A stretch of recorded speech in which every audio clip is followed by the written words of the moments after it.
Hey everybody, it's John Pollock. And Wei Ting. And we're from the Review Away podcast, but that's not what you're listening to right now.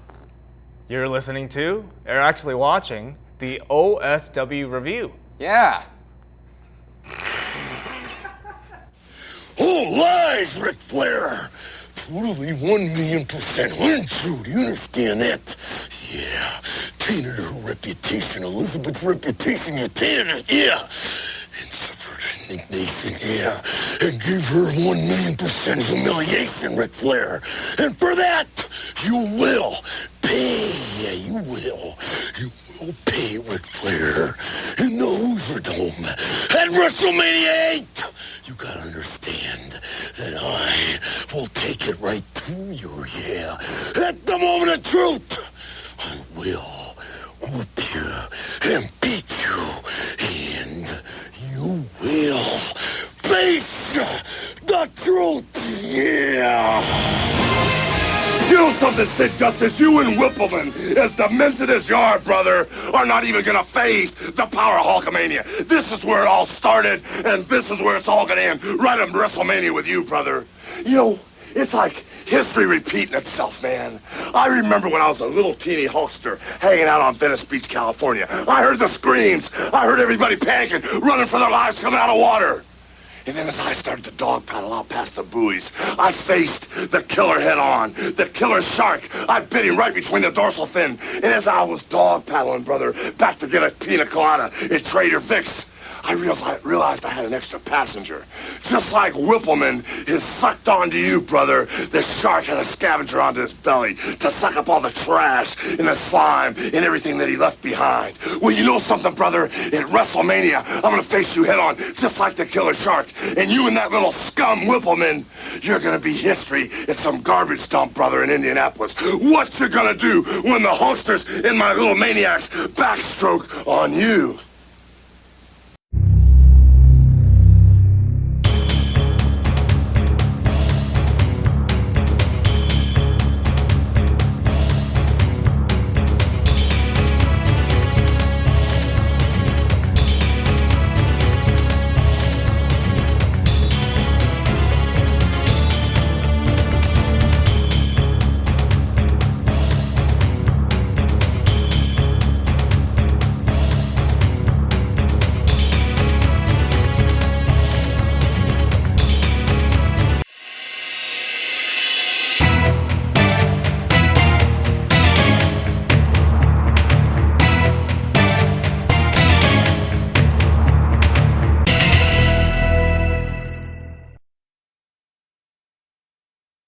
Steve, at the end of the last show, you've jinxed me, and you guys end the podcast. Yeah. So what if at the start of this, I'm still jinxed, and you have to unjinx me? Yeah, we'll do that, yeah. I'll do the intro if you want. Excellent. I think I've got a pretty good impression of you. Hello!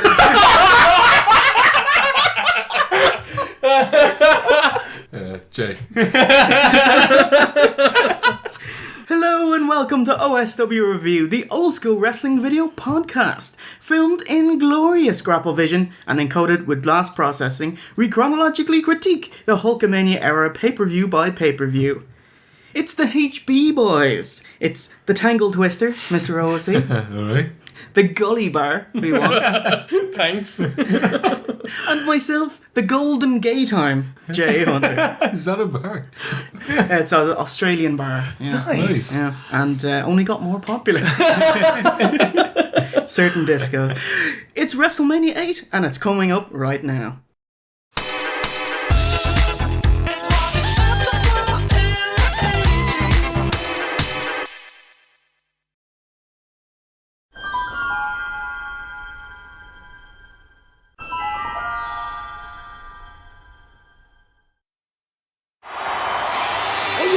Wrestling Federation proudly presents WrestleMania! The WWF champion, Ric Flair, defends the title against the #1 contender, the Macho Man, Randy Savage. The maniacal Sid Justice goes one-on-one with the immortal Hulk Hogan in what could prove to be Hulk Hogan's farewell match. It's a double main event. It's WrestleMania. Coliseum Home Video presents WrestleMania 8 from the Hoosier Dome in Indianapolis, Indiana.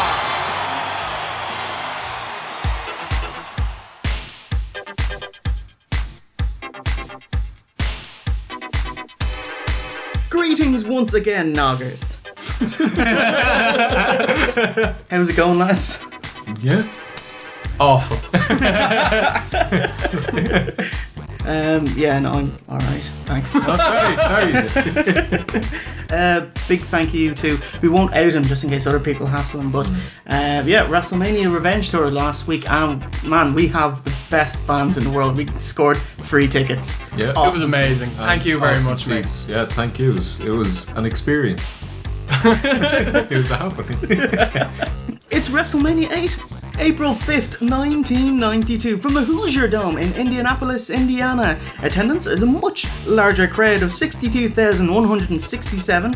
15,000 didn't pay in, which was also the attendance of last year's Mania. The average ticket price being $26.60, roughly about half last year. 400,000 TVs tune in at home, same as last year. Announcers Gorilla Monsoon and Bobby Heenan. I like the Saved by the Bell background while Vince is going through the cars. That was pretty cool. Now yes, we start the pay-per-view with Vince bellowing down the main matches to the classic WrestleMania theme. He plugs the double main event, aka no main event. This entire card was changed around, so we got some explaining to do there, but yeah. And immediately Bobby Heenan gets on Gorilla's tits and he's like, "Don't start!" Oh, say, can you see by the dawn's early light? Reba McEntire, she yucks the national anthem. Awful, by the way. The crowd booed her and the commentators had to cover for her. That's quite sad. Shame they didn't bring in her non-union Mexican equivalent.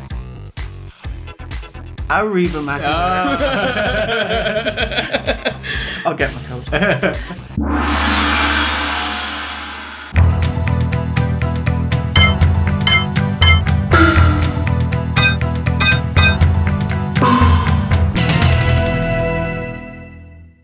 So, our opening contest is Shawn Michaels versus Tito Santana. Yeah, so it's Chico El Matador, that Mexican lolly. And then we get... I think he's cute. He's so sexy. He's got the look. This drives the girls wild. Got the move. Oh, Sean! It's like, oh, this is awesome. Oh, it's the Sherry version of Sexy Boy. It's so awesome. Before you go off on this match, I just have one thing to say. Did you look at the ref? He looks like a Lego man.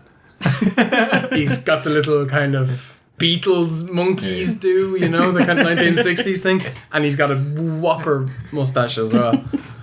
So this is the first singles pay-per-view match for the now Heartbreak Kid Shawn Michaels, who's now with Sherry. She left the $1 Million Man? Yes. 9th February Wrestling Challenge on the Funeral Parlor. Sherry announced that she was in love with the now heel Shawn Michaels, and that Ted DiBiase said, "Go for it."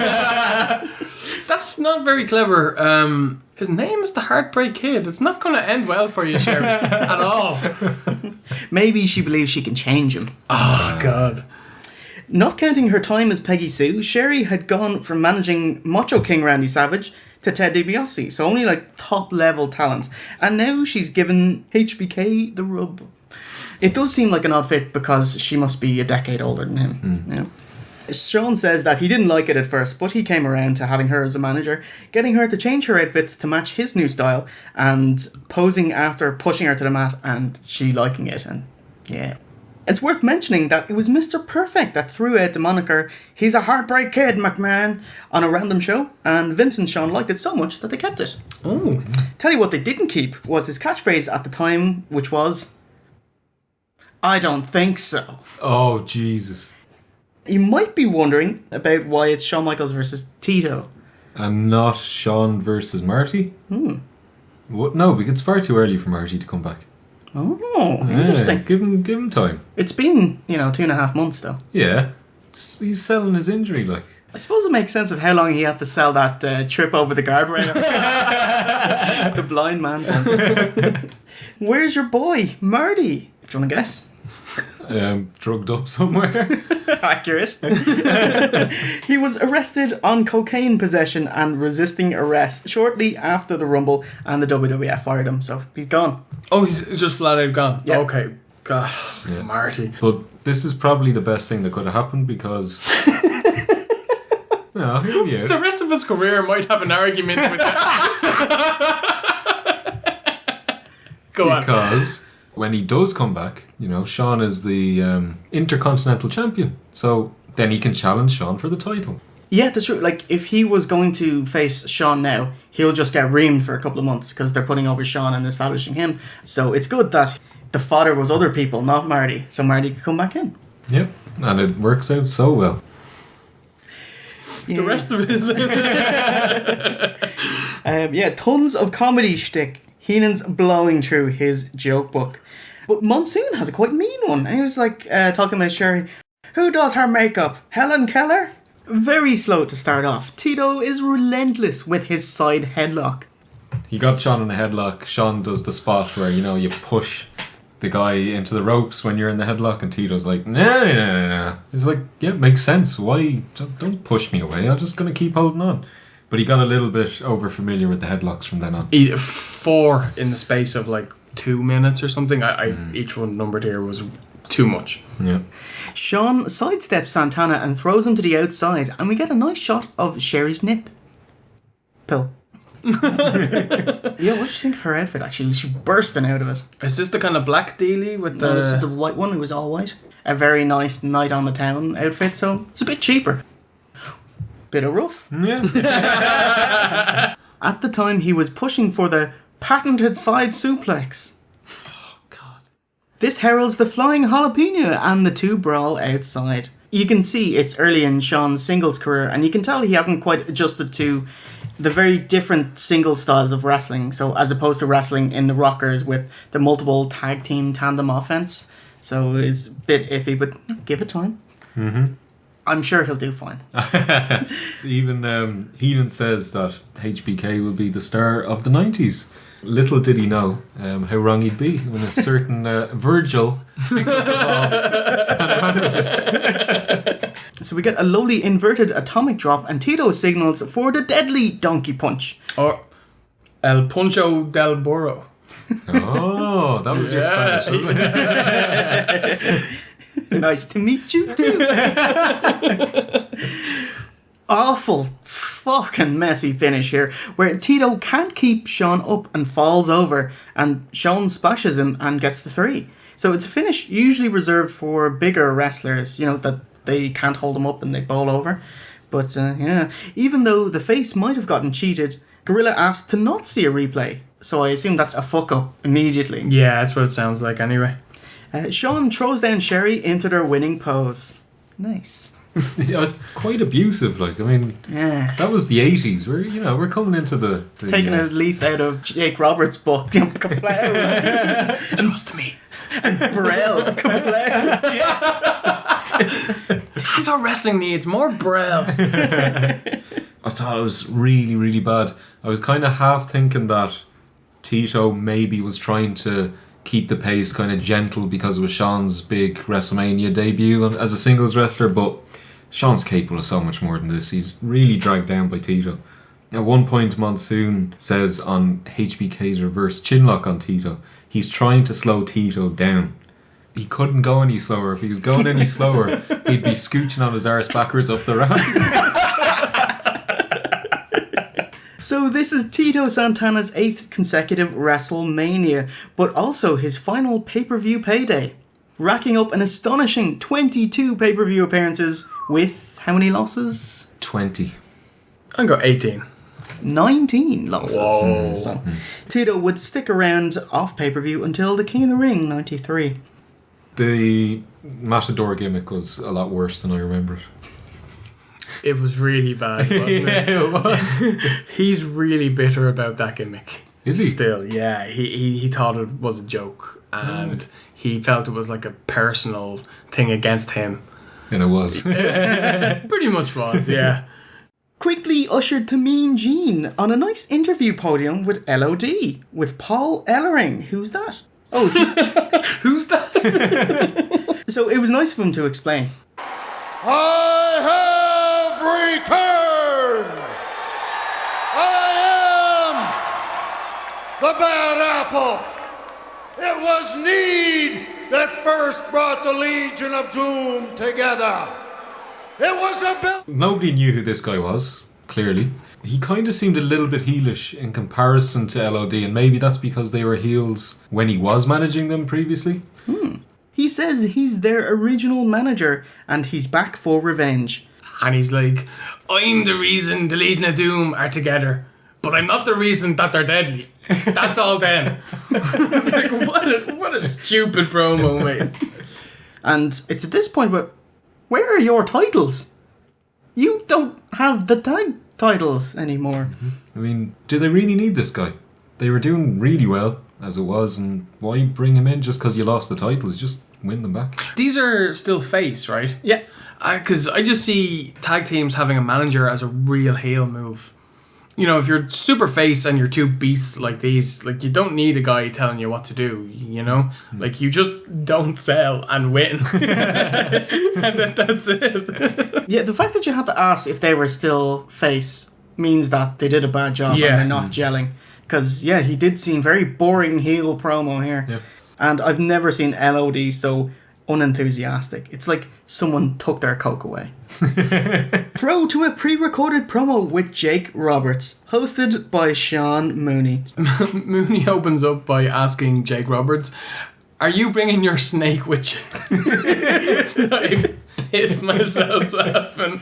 Jake basically says that the smartest man wins and not the biggest and not the most powerful. It was good stuff. Also, sorry, is Jake now face? Because this was quite the face promo. No. Okay. And also, fucking Macho Man. What happened? This will all unfold throughout the night. Lord Alfred Hayes is secluded in the Hoosier Dome cellar with Paul Bearer and The Undertaker. The dead man says this Sunday will enter the 11th hour, 7 p.m. So, yeah, a face turn for Taker and a match with Jake. The fuck's that? Saturday night's main event, February 8th, Jake and Macho had what was to be their blow-off match. Jake waited backstage with a chair afterwards. He wanted to hit whomever comes through the curtain first. As it happens, it was gonna be Liz. But out of nowhere, The Undertaker stops and grabs the chair of a stunned Jake. So Macho fends him off and... yeah, how about that? When confronted by Jake on the funeral parlour, the dead man is asked, whose side are you on? To which he answers... Mine. Not yours. announcing and cementing his face turn. An angered Jake trapped Taker's hand in the casket and DDT'd Bearer, and that sets up this match. In reality, the reason for this match was twofold. Taker had been gaining popularity far quicker than intended. He was supposed to be top heel coming out of Mania. So when Macho was booked in the WWF title match, it left Jake without an opponent. And so Taker said, I'll do it. And so here we are. So this would have been planned from January. It just had to be expedited to set up the match. So the earliest they could do a kind of face turn was their only Saturday night's main event, which was in February. And here you go. Are you happy enough for that build-up? As in, your version? Yeah, it's great. As the actual build-up, no. It's fucking awful. Doesn't make any sense. So it's Jake the Snake Roberts versus The Undertaker with Paul Bearer. Did you see Jake jogging to the ring? When he gets closer to the ring, he just jogs. Little sprint. That's a jobber entrance. Yeah. Or more likely, he's breaking character because he's off his face.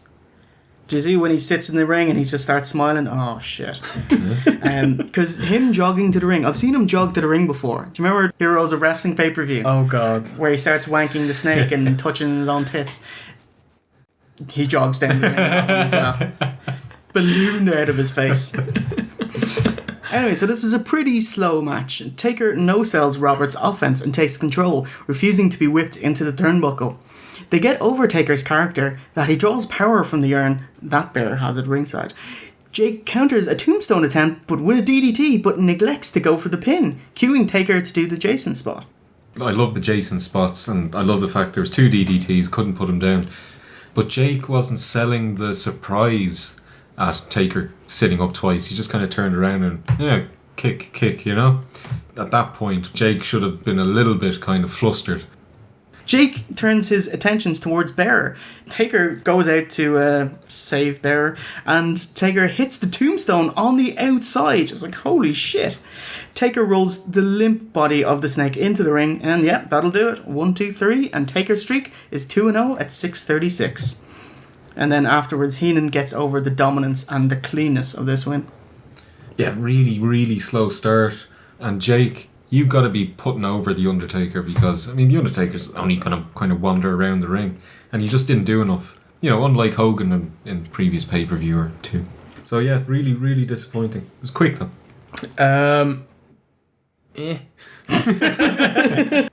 It's a nothing match really to me. It does put Taker over strong going forward, but it means more looking back on it now, because this is, you know, match 2 of 21-0. But other than that, no. It's a shame they didn't get enough time to build to a pay-per-view match, because you see the fucking mid-card with LOD and the Disasters, they've been doing that shit since Survivor Series. And Jake Roberts, big name, Undertaker, big name, those two together, huge match, but it was just fast-forwarded from February, so kind of victim of circumstance and changing booking. Yeah, so this is Jake Roberts' final WWF pay-per-view. Sadly, this time, Jake was a full-on drug addict, and McMahon reminisced that he was one of those drug addicts who can hide it very well, but it kind of came to a boiling point here. And the other matter was that the EVP of WCW, Kip Frey, had offered Jake a deal. It was about $750k. Jake held up Vince before the pay-per-view, saying he wouldn't wrestle unless he was released off his contract, so he could sign with WCW. And Vince was like, alright. But in the meantime, Kip Frey left and was replaced with Bill Watts, and he was in charge of WCW. Watts and Roberts had beef since his Mid-South days, so Watts got his contract and tore it up in front of him. None of that, mate. And he just lowballed him instead and offered him a third of that, about $250,000, and Jake took it. And with a parting shot, in order to secure his release, Vince made Jake Roberts waive the rights to his future WWF merchandise royalties. Whoa, Yeah, that's intense. And he must have been thinking, when he was lowballed by Bill Watts, did he not think, actually, I want to stay with Vince? I think that you burnt your bridge, bridges, at least for the next while with Vince.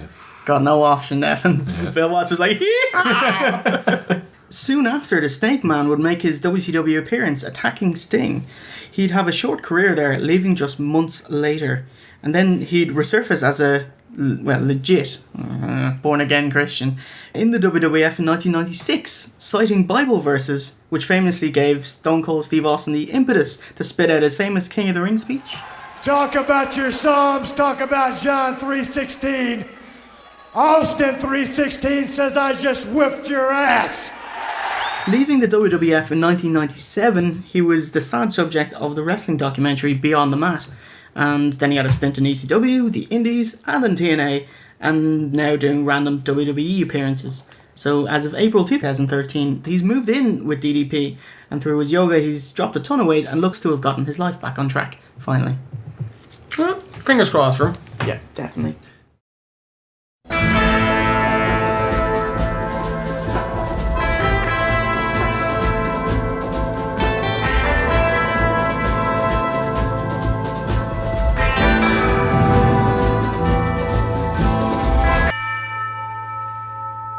Uncharacteristically, we have both the Intercontinental Champion and the Challenger interviewed together backstage with Mean Gene.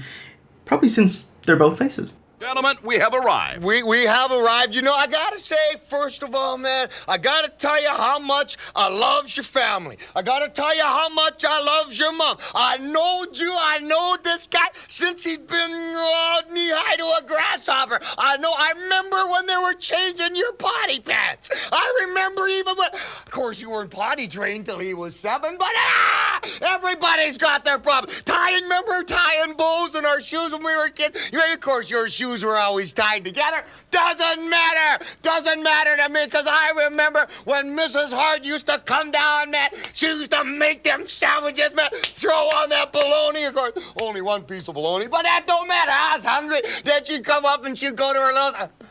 What is this? Yourself. Oh, this is nice, huh?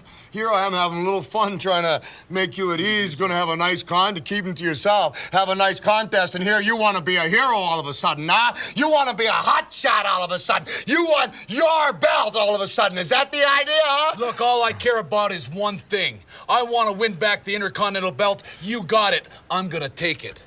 You keep your hands to yourself. Let me help you out a little bit, buddy. We can settle argument. Oh, yeah, you damn betcha we can. Why do it here when I can have 1 million people watch me rip your head off? Would have had you. No, you wouldn't have. Oh, thank you, gentlemen. Bye-bye. Bret Hart on his way to the ring. Bye-bye. This should be a classic, ladies and gentlemen. I don't think so. Roddy Piper defending Not against today. the challenger. Let's get back to ringside. She be mine. Please. I thought this is Piper's best promo ever. I shat myself laughing at him. I actually thought Piper was pretty good because I'm normally not a fan, but Bret was terrible in this segment. What astonishes me is that Bret at the moment is on a crest of a wave, like in WWF, but he still cannot cut a promo. He's really bad, yeah. Like as soon as Bret's turn to talk, you can tell he's like, oh, I don't want to talk. He's just boring. He's quite boring, yeah. Sorry, Jay. He's lucky he's brilliant, though. Challenger Bret Hart is out first, good, and he's facing the Intercontinental Champion Roddy Piper, and legitimately this is their first singles match together. Very much looking forward to this one. Piper's hot from getting outsmarted and thrown outside and spits at Bret. Classy. Also heelishly, Bret feigns a shoulder injury to small package Roddy, who slaps his face as a receipt. And did you see the massive 4 Horsemen bedsheet in the crowd? Oh, yeah. It was great. The psychology here is Piper's playing mind games, but Bret shows he can too. Very evenly booked contest. Piper shows sportsmanship, holding the ropes open for Hitman, but then sucker punches Bret while he attends to his boot. I thought this was brilliant. It felt like one of those matches where you get more out of it every time you'd watch it.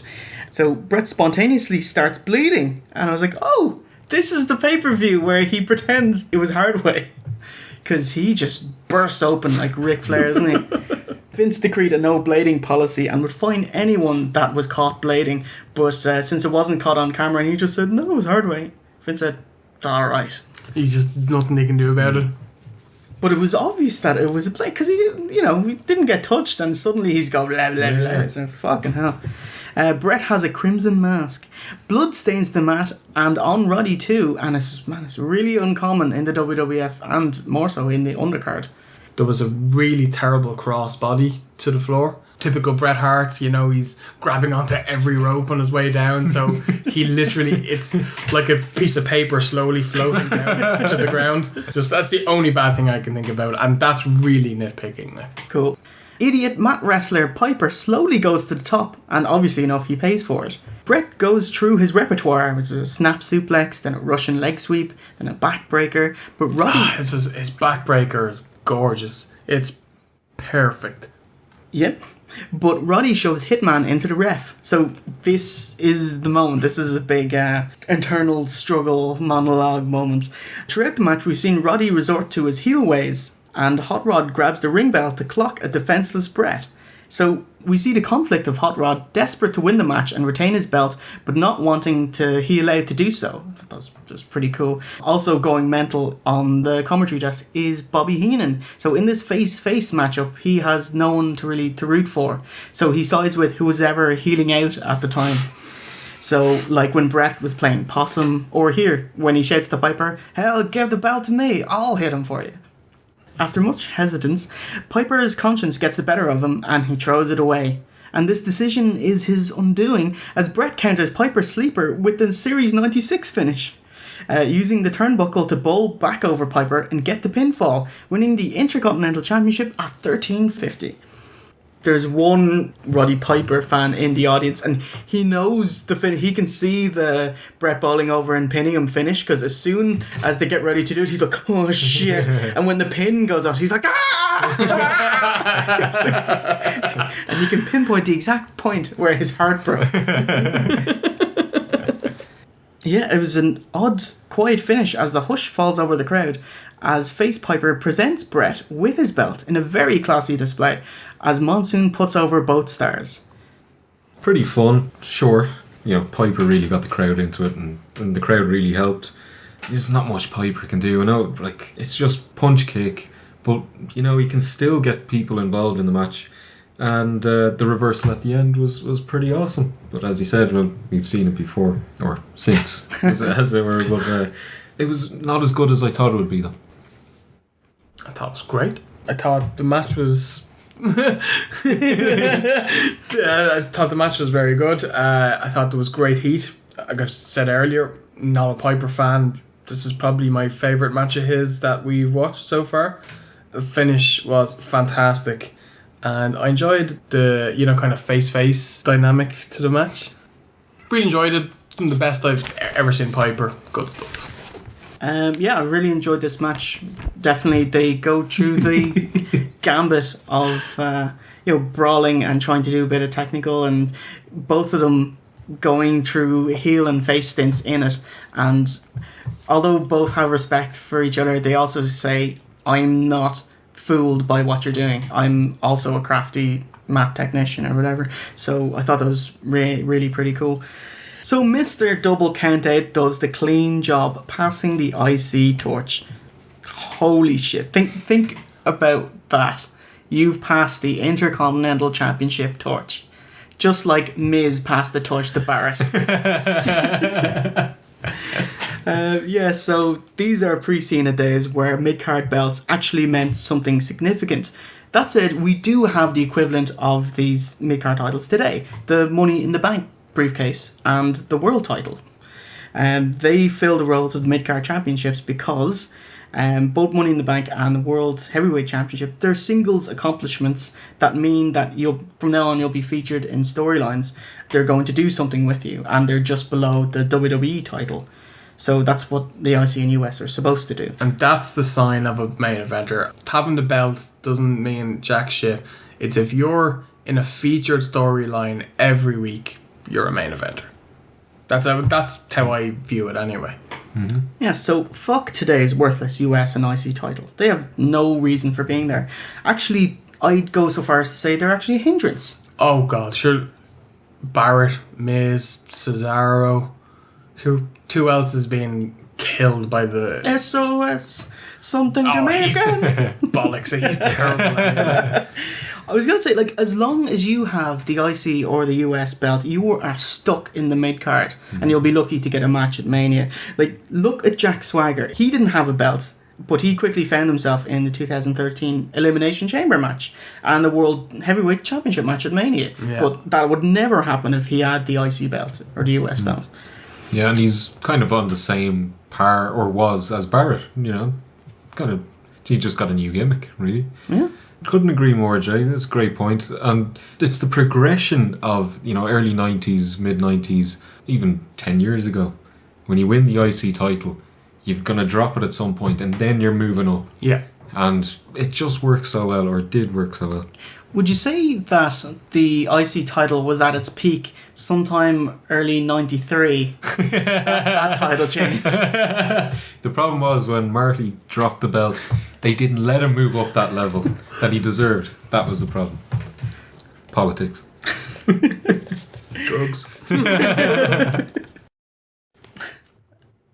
What have you got next? We got the main segment. The main event. Your boy!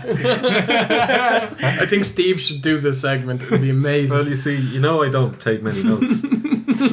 Just tell us how you felt. It's fucking awesome.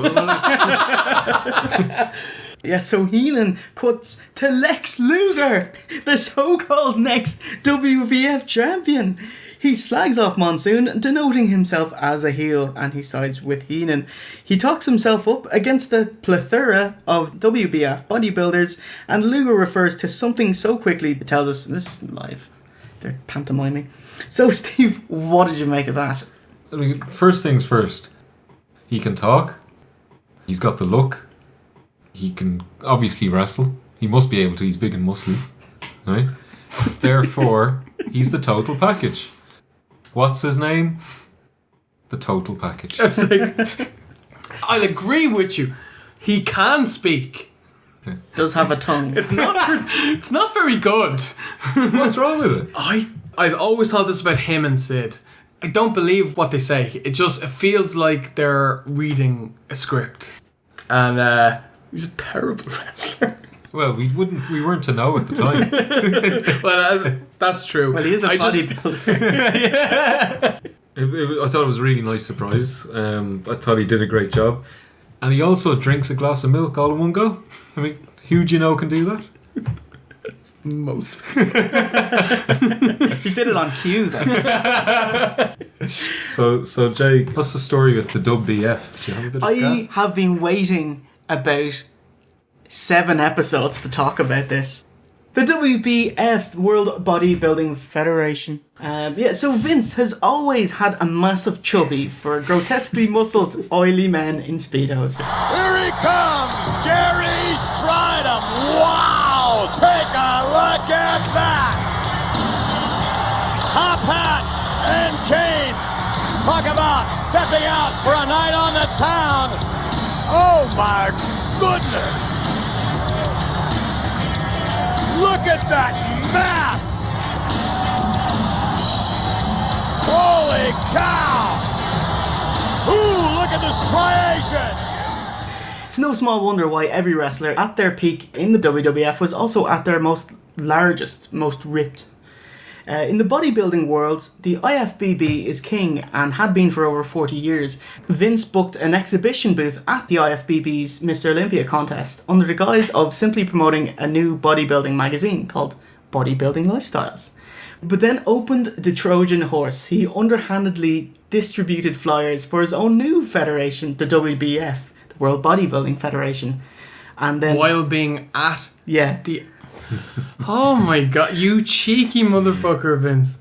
So in a whirlwind of hype, flaunting money, payoffs and VIP treatment, Vince unveiled 13 previously IFBB muscle men at a New York City presser in January 91.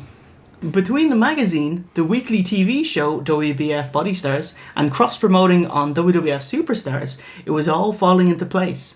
Their inaugural contest would be that June in Trump Plaza, and here's where it all goes downhill. They hyped Lou Ferrigno, but they couldn't come to terms and Vince was left holding his lad. He never showed. The steroid scandal hit WWF in 91, where Vince admitted to experimenting with steroids at a time where the WBF was touted as being drug-free, which obviously the bodybuilders weren't. Then the sex scandal hit in 92. So, there's a lot of things happening at the same time. Their version of Hulk Hogan, Gary Stridham, maybe he shouldn't have won the contest over some of the other competitors, so is this shit fixed, And more importantly, at its core, the contests themselves were awful. Critics panned Vince for gimmicking the contestants, giving them characters WWF style. And that was one of the main attractions of the XFL as well. So fans of bodybuilding wanted a pure sport, but Vince wanted to give them sports entertainment.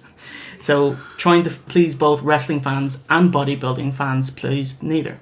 What's pure about bodybuilding? No gimmicks. He's like, oh my god, look at the magician. Oh, he's going to pull one out of the hat. By July 92, after a year and a half and 2 failed contests and losing $15 million, Vince calls it quits on bodybuilding.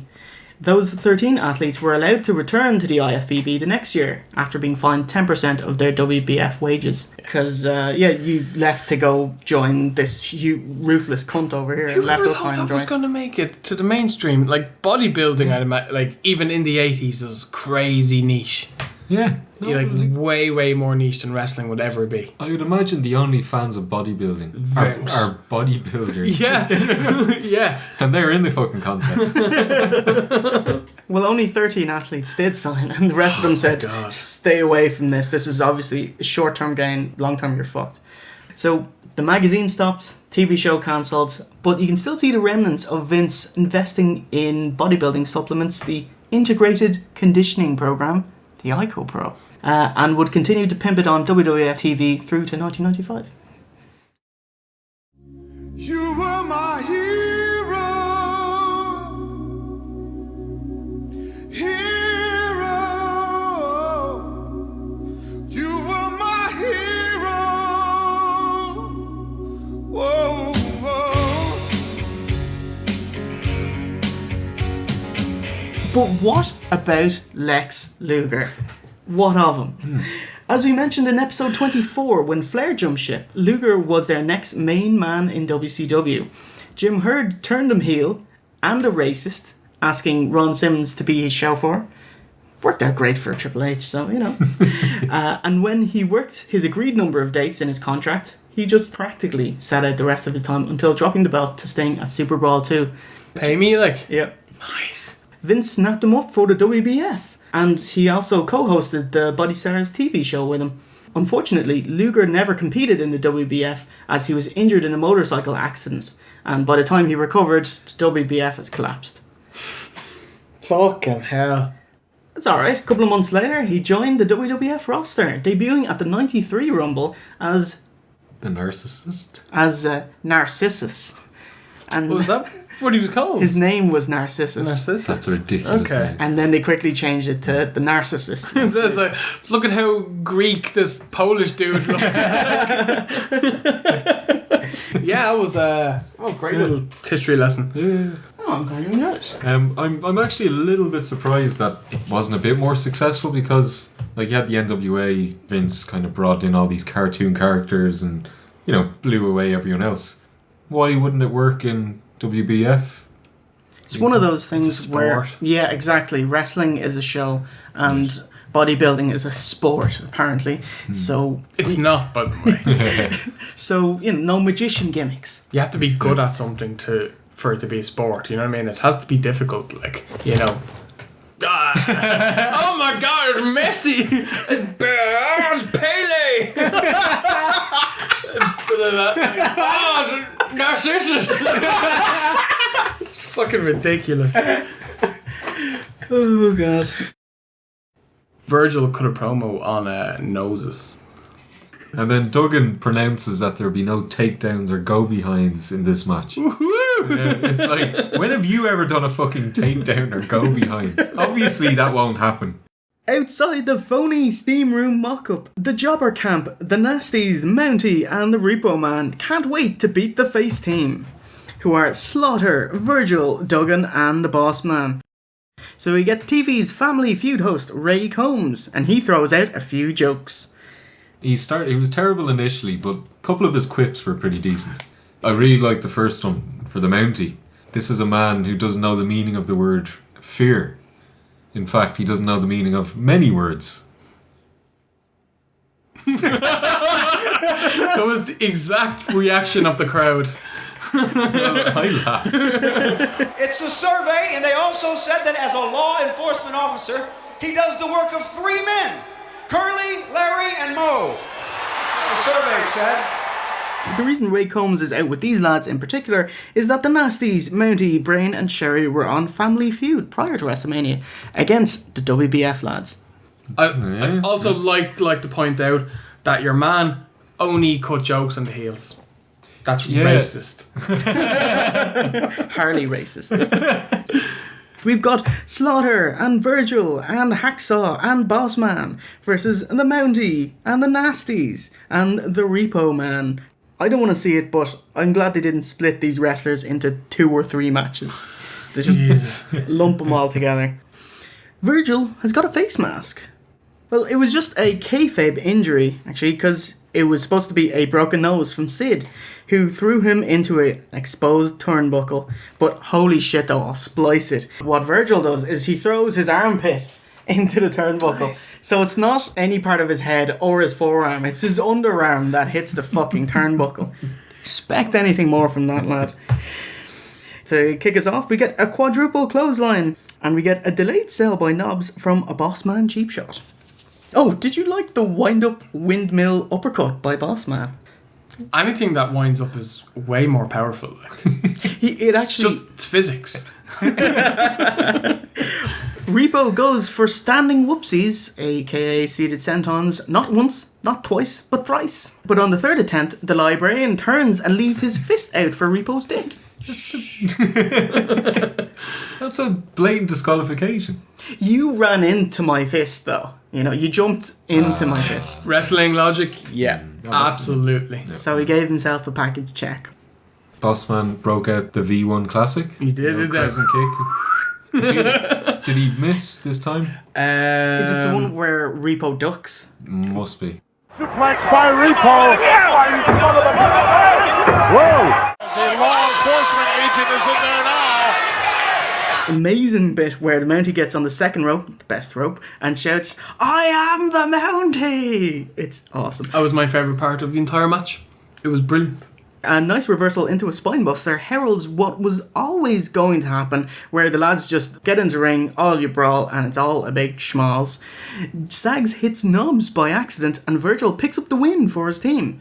And I was like, stop, rewind, check who were the legal men here. Oh god. And it wasn't too bad. It was Mountie and Virgil. So although not on the legal man, having Virgil get the win doesn't bend the rules too much. But thank you, though. Anything to end this match. So Sags hits Knobs by mistake. Yeah. That's what happened. With Virgil's mask, yeah. Yeah, a pretty nothing match. Felt like a European tour or a house show match, just so the fans get to see the wrestlers and nothing more. So you get your tenner's worth.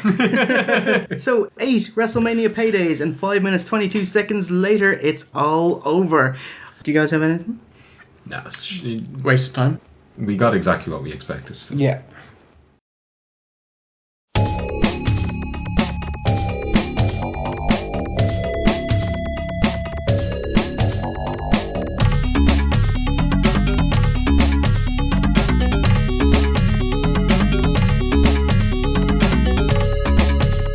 Show me the Mooney. Backstage, Sean Mooney is with the WWF champion Ric Flair and his consultant, Mr. Perfect, who teases having a poster of Flair and Liz. Hennig asks if he can join Flair on Space Mountain. Which is Flair's knob. Basically, isn't it? Or maybe he just wants to actually go on Space Mountain while Flair is banging Liz. Just waste a bit of time. Maybe he always thought that when Flair talked about Space Mountain, it was going to Disney World. They bring all these women on a roller coaster. By the way, Space Mountain is the biggest letdown. Really? Yeah. Oh, it's really shit. It was like really short and it jerked you around, but it wasn't pleasant, you know. Yeah. It was just sore. Yeah. It was like, just endured it, you know. Imagine how the girls feel. Because Mr. Perfect will be waving the fold out of Liz and pal. She's all the way live. And then Liz, to top it off, you got one last shot, baby, at Space Mountain. Can I come along with you this time, champ? Yeah. Let's go over to Gene Okerlund. Outside Macho's locker room, Gene tells us that he's not been granted an interview. Fucking great. However, OC's boy, Lord Alfred, has much better luck. Macho's understandably upset about Flair and dedicates the match to Elizabeth. He's fighting for her honour. So fast forward to modern day, where we see the world title being defended halfway through WrestleMania. This means fuck off Hogan is in the main event with Stid. I hope the crowd sandbag it. So, in how many matches has this been? You'll ask the question, how did this come about? Without spoiling the details of the main event build-up, Hogan says, "No, I don't want the title shot, you're alright." And Tony went with, "Alright, who's next in line?" "Oh, Macho, would you mind?" And he said, "Yeah, alright." After that, Flair started claiming that he dated Liz years prior to getting with Randy, and he had the pictures to prove it. wonderfully cross-promoting the April 92 WWF magazine, Splicey Splice. Flair and Perfect teased saving the best picture for last, a centerfold of Elizabeth, which they'll show on the big screen after the bout. That said, the WWF didn't take it that seriously, since prior to Mania, Flair and Perfect held a press conference to an empty auditorium and spliced it to scandalous PG pics. Amazing pictures, and who doesn't love Flair and Liz laughing with a horse? I remember this storyline as a kid. It's one of my kind of favourite storylines from, any kind of wrestling that I remember. Just the intrigue over what's Liz really doing. I mean, is she with Flair? Is she with Savage? Flair played it perfectly. Savage played it perfectly. The build coming into this pay-per-view is just perfection. Flair makes his way to the ring as we see a nice Monday Night Raw neon light entrance archway that we see for the rest of the New Generation era. It's cool, isn't it? No. Monsoon, holy shit. Monsoon gives us his biggest Leo stop of his career. If you want to be fair to Flair, you gotta be fair and say that's a heck of a row. Only a man as fair as Flair would show up at WrestleMania. Will you stop? What are you talking? Yell at me? Yeah, that's right, because it was from this match on where Heenan just went into fucking overdrive. He was amazing in this match. So it is time for that part of the evening with the Macho Man, and time for what bar is he? Steve! Right. I don't have an actual bar. Yeah, with the black and gold. What I do have, he can be a toffee penny from Quality Street or Roses. Fucking A. Or he can also be both the normal and the dark Ferrero Rocher. Whoa. Yeah. Glittery gold and black stripes. How about a caramel Magnum bar? Very good. Or a pack of Super King 100s. What smokes are you? Macho starts off hot as Heenan exclaims that Randy's emotions will cause him to make mistakes. Fantastic psychology there. And this immediately is proven right as Flair takes control after low bridging Savage. Channeling his inner honky tonk, Savage starts his comeback with a shake, rattle and roll.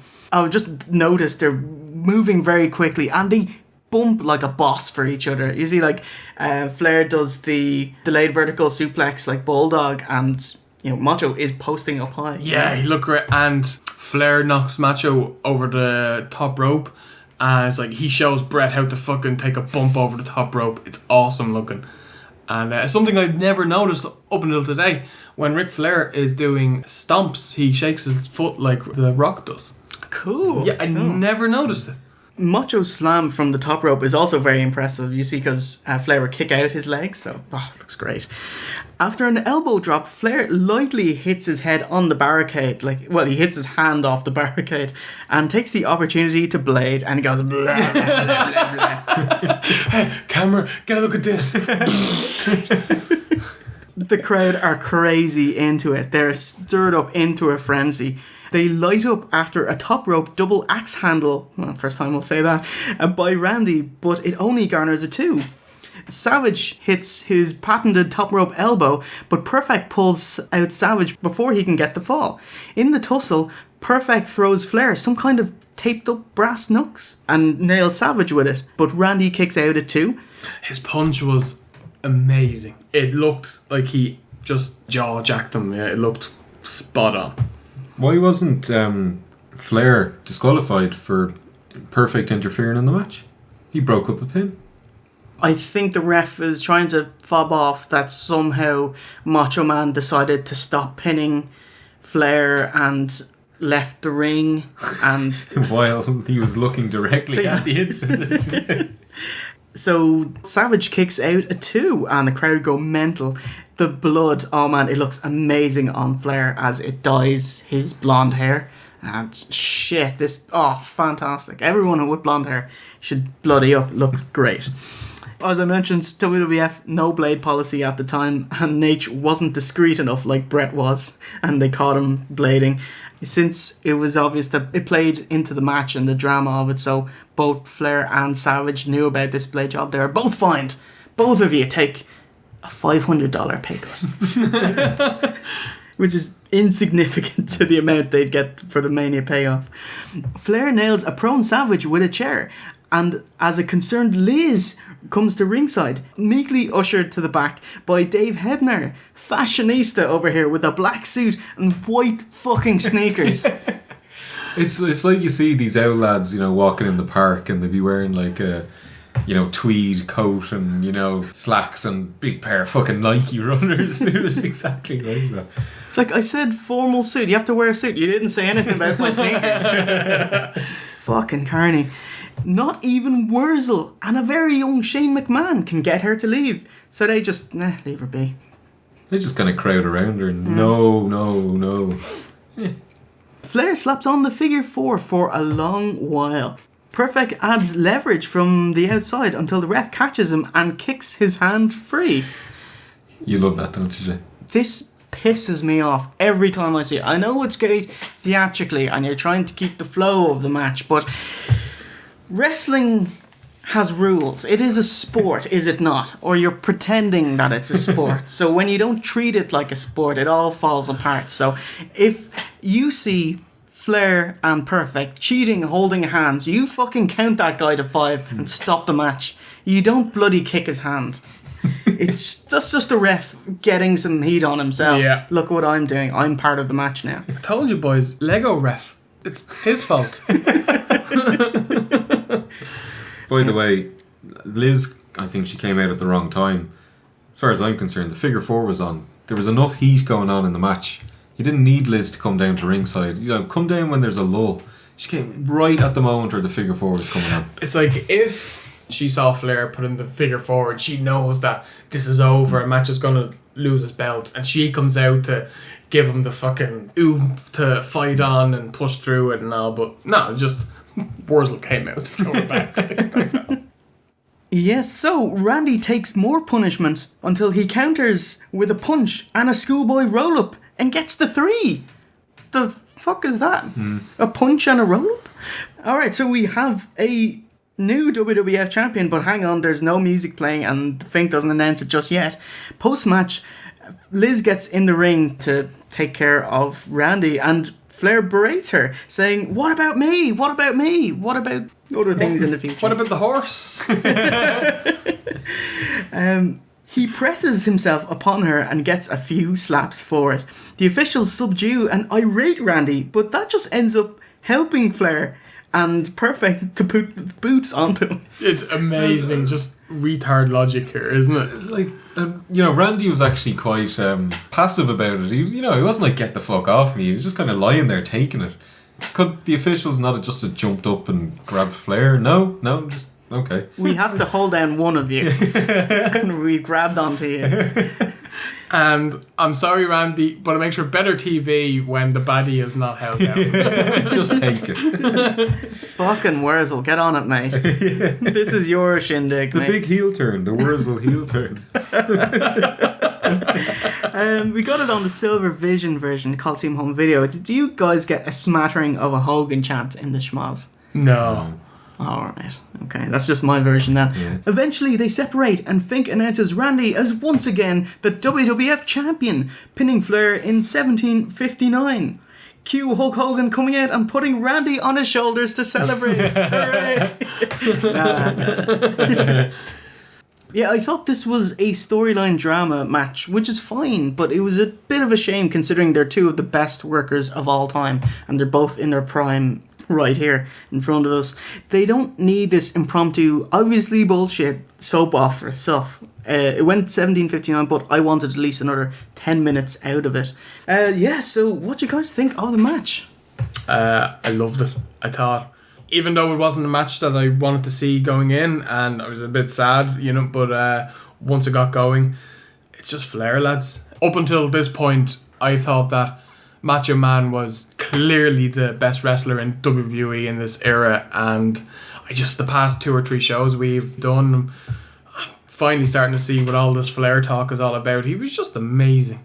Absolutely amazing. And he bossed this match pretty much, you know. He was the one who kept it ticking, and I loved it. Great match. Yeah, I thought it was one of the best matches we've reviewed. Fast paced, really hot crowd. You know, good storyline to the match, as you were saying earlier on, with Savage going balls to the wall and Flair capitalising. And, you know, also at the added intrigue of what's Liz going to do. You know, whose side is she on? You know, it was really good. I would have liked a little bit more of a tease from Liz, as in, even towards the end, she could have got on the apron, you know, Flair comes towards her, or Macho, or what's she going to do? Say she slaps Flair, schoolboy, or something like that. The end was a little bit of a letdown with the schoolboy finish. Yeah. I was only thinking there, like, imagine how good this match could be if it was booked in kind of modern Mania rules with the near falls and the kick outs and stuff like that. It would have been absolutely amazing. Yeah. It was. Also, I was a little bit surprised, you know, Macho didn't get his revenge after what's been going on with Liz. This should be the blow off. You know, it seems like it's only kind of the start of the feud. And, you know, he kind of only won with a fluky schoolboy grabbing the tights victory. So I'm assuming there's more to come. But overall, it was really, really, really good. I'm just waiting for Jay to say, and that's the last time we'll ever see Flair until 2002 or whenever he comes back. Sadly enough, this is the blow-off of it. There's no Saturday night's main event. And so once again, Liz and Macho have their moment midway through WrestleMania. Even sadder, we never get to see the centerfold of Liz. That would have been nice. Doctored or not, you know. But WWF is PG, so I don't think we were going to get a big spread eagle from Big Jugs magazine, you know. So the following month, the May 92 magazine, we would get to see the original photographs with Randy and Liz. And I was like, oh man, fine Photoshop work with Flair. Back in 92 as well. Imagine the size of those computers he must have been working on. Only the 7 richest kings of Europe can own them. A couple of questions though. There's a picture of the Savages watching TV in their gaff. Like, who took that picture? Where's that plugged in? How could these allegations even start to be true if Liz is roughly the same age in the photos? Never mind her spending the last 8 years travelling in the WWF by Randy's side with Ric Flair in the NWA. So, you know, never mind, kayfabe wise, Flair just wanted to get him really angry to get him off his game. Even though this is a ridiculous assertion, he got really angry and put into a blind rage and made mistakes with it. So yeah. Fucking worked. No need for the world title in the match, you know, because obviously that was secondary. I suppose the only alternative was, you know, Hogan and Flair, Hogan to win, or Hogan and Sid and Hogan to win. So better off keeping the belt away from Hogan. All I heard was Hogan win. All of these permutations have the same outcome. And I find it interesting that pretty much Savage's entire WWF career has centered around Liz. I mean, most of his storylines, you know, the whole like you never see that. You know, a valet essentially being like the focal point. It's totally rare now. Alright, so that is the peak of WrestleMania 8. And with that, we bring you to the ad break questionnaire. So the question for the ad break questionarium is... Which 2 wrestlers from this card are going to Space Mountain?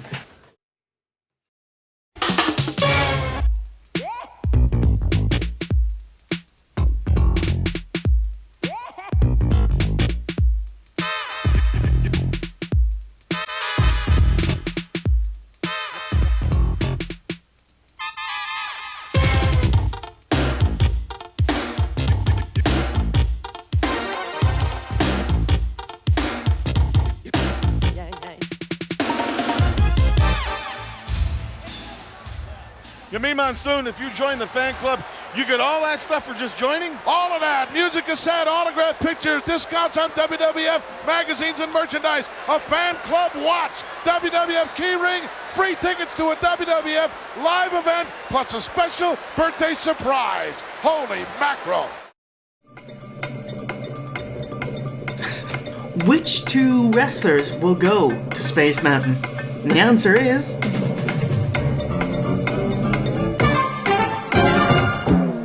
Ric Flair and Perfect. We fucking told you 5 minutes ago. Fuck's sake, lads, get on it. I like that one. And we're back. Backstage, indeed, with Sean Mooney. The heel cronies complain that Macho cheated, holding a handful of tights. Flair says he'll regroup the brains, the money, and the nucleus. Which would you like to be? I like Perfect's line about Macho saying he's a cheater like his old lady. It's quite nice, quite nice. Yeah, Flair good again, real kind of serious this time. Yes, he says that beating him once means nothing and challenges Macho to do it again. That was pretty cool. Yeah. Man, yeah, nice bill.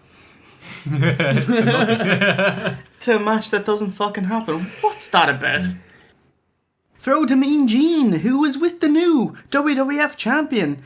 I was thinking, should be a part where I say WWF and it gets muted. Yeah. And that's what it's like watching the show. Throw to Mean Gene, who is with the WWE champion, and his wife. He says taking the WWF title is only a piece of Flair, and he wants the whole package next time. Savage pulls a Hogan, ripping his outfit at the end. Yeah, his promo was nothing, but just Savage was awesome. And he was selling his leg very well, too. Instead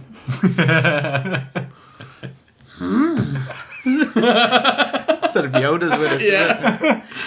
This match is good, yeah. That's so German. I take it you guys didn't get the WWF Access clips. We did, yeah. Bastards. I mean, tell me more. Jimmy Hart and Heels, the Nasties, the Mounties, and Sherry sing and dance on stage. It looked amazing. And then we get a WrestleFest arcade tournament. Which looked pretty cool. Then a wrestler lookalike contest, with the final two being Paul Bearer and the Big Boss Man. The Boss Man, complete with nasty pit stains. And, of course, the winner was both of you. You're both winners. This is like a double count there, was it? Hey, fucking brawl to the back. A sit-down interview with Hogan. Hogan says he's bored. He's fucking bored. Way to put over your match with Sid at WrestleMania. I'm not tired. I'm not hurt. I'm just bored, brother. And once I get done with Big Bad Sid Justice, I'm going to be training with my little son, Nicholas, with Brooke watching, and then we're coming back after I get done with my next movie called Rough Stuff, and we're going after the WWF title. Bret. Be back, Bret. Keep her warm, brother. Brunch-wise, we see Martel in a Vince McMahon-style suit. Bloody Slaughter steals my quip. And he says, "Who dressed you, Vince McMahon?" I was like, oh, fuck you. Did you get a second, much seedier backstage promo with Macho Man? Nope. He was behind the scenes. The backdrop of a white cement wall, so it looks a bit dangerous here. But, you know, he's just backstage. He hops everywhere, and it gets a bit funny by the end. God, that's really weird, because about 2 minutes ago I made the point of saying he sells his leg really well in that backstage segment. Next match, we have Rick Martel versus Tatanka. Buffalo. Tatanka! Buffalo!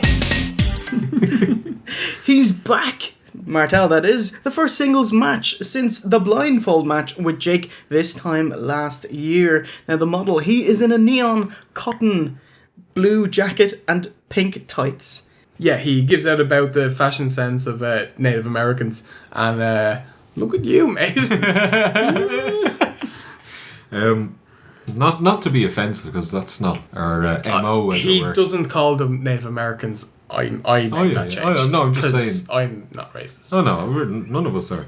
But what I will say is, Straight face thirsty. some of these lads in Tatanka's entourage, like, you know, I don't want to drop a Friends reference, but he looks like the Holiday Armadillo. That's it. What is the Holiday Armadillo? Oh, you go and find out, Steve. It's just a big armadillo costume. Anyway, don't want to dwell on it. So, yeah, We won't then. Yes, he's facing the Native American Tatanka, who belts it down to the ring. Now, American War Eagle Tatanka was brought into the WWF under real name Chris Chavis in late '91. Prior to landing in the WWF, Chavis tried his hand at American football and bodybuilding. Heralding his TV debut on February 1st, the Fed ran vignettes of him around lakes and in the woods, playing up his legitimate membership to a Native American tribe. So just FYI, Tatanka is Lakota for bull buffalo. He's legitimately part of the Lumbee tribe of North Carolina. So much like Chief J. Strongbow in the 50s and 60s, and Wahoo McDaniel in the 70s and 80s, with Tatanka, it's time to go native in the 90s.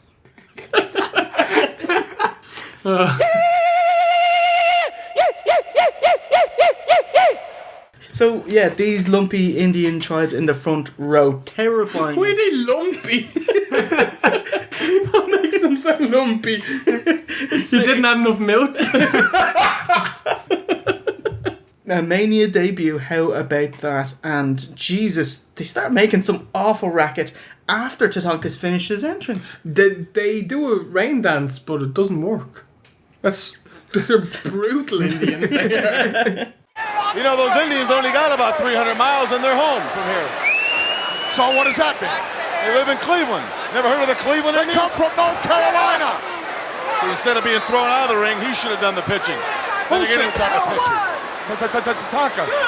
But then again, if the Indians had more pitching, they'd be a better team. Why don't you stop? His jokes for Indians aren't funny either. He does the obvious, hey, how are you? Do you know what I mean? Like, hey, how are you? Hey, how are you? I did that. No, you're not having that one? No, come on, you can do better, mate. You know. Yeah. How's it going? We see Martel's dropped a good deal of mass. Oh, this is steroid testing. Nana 2. It's hard adjusting to an opening level match after the WWF Championship match. This is just the same problem as last year when the emotional climax with Randy and Warrior came halfway through the show. Obviously enough, this is a showcase for Tatanka. It's a big debut, but he sells for the vast majority of the match. I expect your debut to go a bit better. He gets the upset win with a splash and a 3 count out of nowhere. There's no heat, and the fans give an almost sarcastic small cheer when announces the winner. And he tribal dances around the ring and scoots off into the sunset. Nothing to say on that one. I've nothing. It's just the mess of all matches. No one cared. I was going to say something that Hoosier Dome is on an Indian burial ground. You wanted a joke, I got one. Steve, master of 93, how over is Tatanka going to get? Tatanka? Buffalo. Yeah. Yeah, kind of mid. Jesus, blowing us away. I'd say kind of mid-card over. When he really takes off is, of course, you know... In his 2006 comeback against Matt Hardy. No, that was like 2006. Yeah, sorry. The internet here. No, he takes off in a big way when he joins the $1 Million Corporation. There's a great storyline where it's like between him and Luger, and who's joined the corporation, and he's saying it's Luger, and it was him. He's great in inverted commas. Tanaka, he's a Japanese guy. He never reached the heights that he shouldn't have.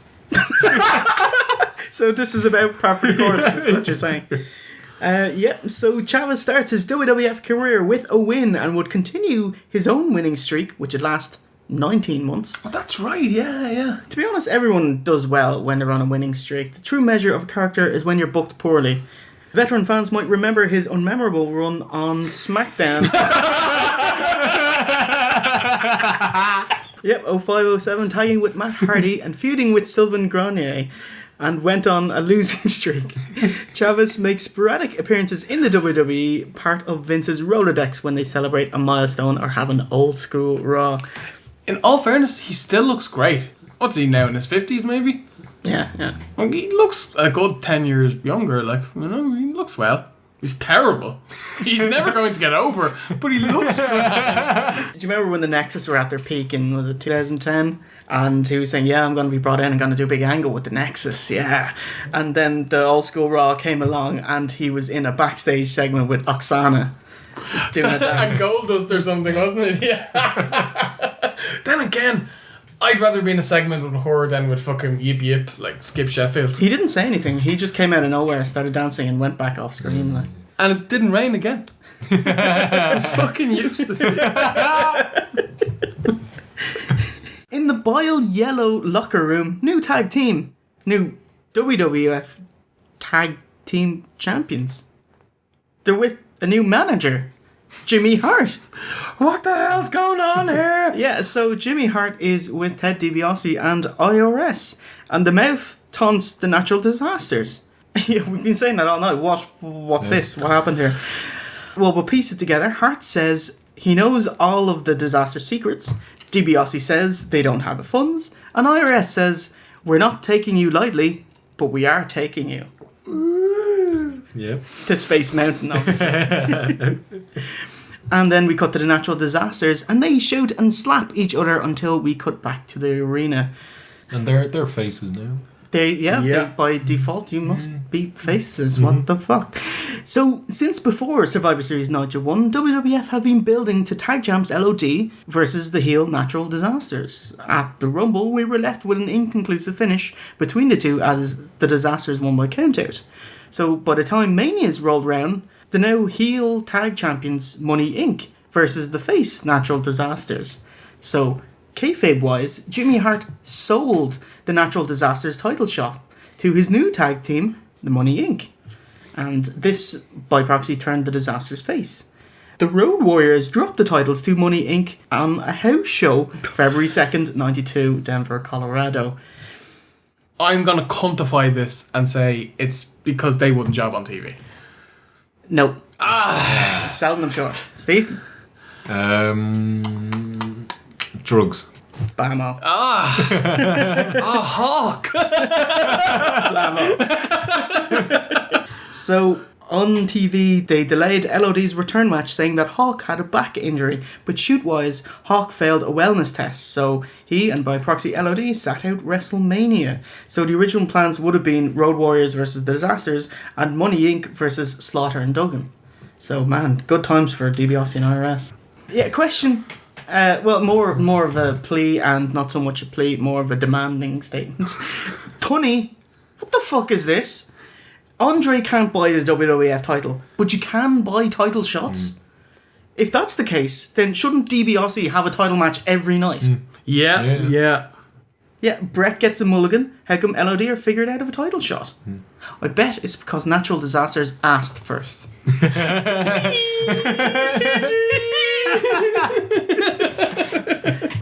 Are you happy? Like, they explained it, kayfabe-wise?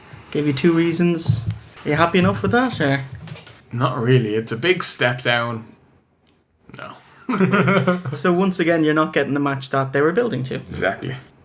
Yes, it's the new WWF Tag Team Champions, Money Incorporated, the $1 Million Man, Ted DiBiase, and Irwin or Shyster with Jimmy Hart, versus the newly faced tag team, the Natural Disasters, Earthquake and Typhoon. I've got a new thing. Typhoon doesn't look like a bar or a tea bag for that matter. I can tell you what he does look like. Darts player Andy Fordham. He does. Isn't he the image of him? Yeah. The Faces overpowering forces the tag champs to regroup on the outside. It's a staple of the 80s where you get the hot start, heels regroup on the outside. The best part in this match was like in the opening 10 seconds where Earthquake is going head to head with $1 Million Man and he like overpowers him a few times and then, you know, goes up to him and starts going and starts like flexing his muscles and it's like, I don't see anything, mate. I suppose it's a comedy heel, comedy face thing to do, isn't it?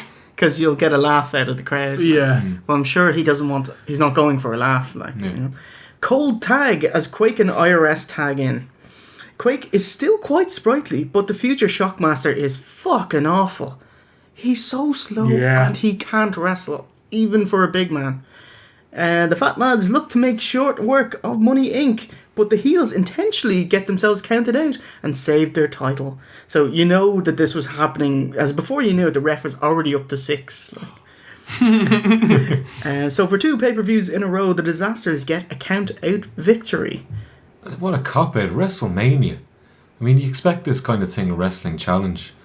Fucking terrible. Yeah. At least we don't get this kind of crap anymore, you know. They kind of do the hand movement, just like, you know, walking away. Nah, I'm not having this. Walk out with the belt.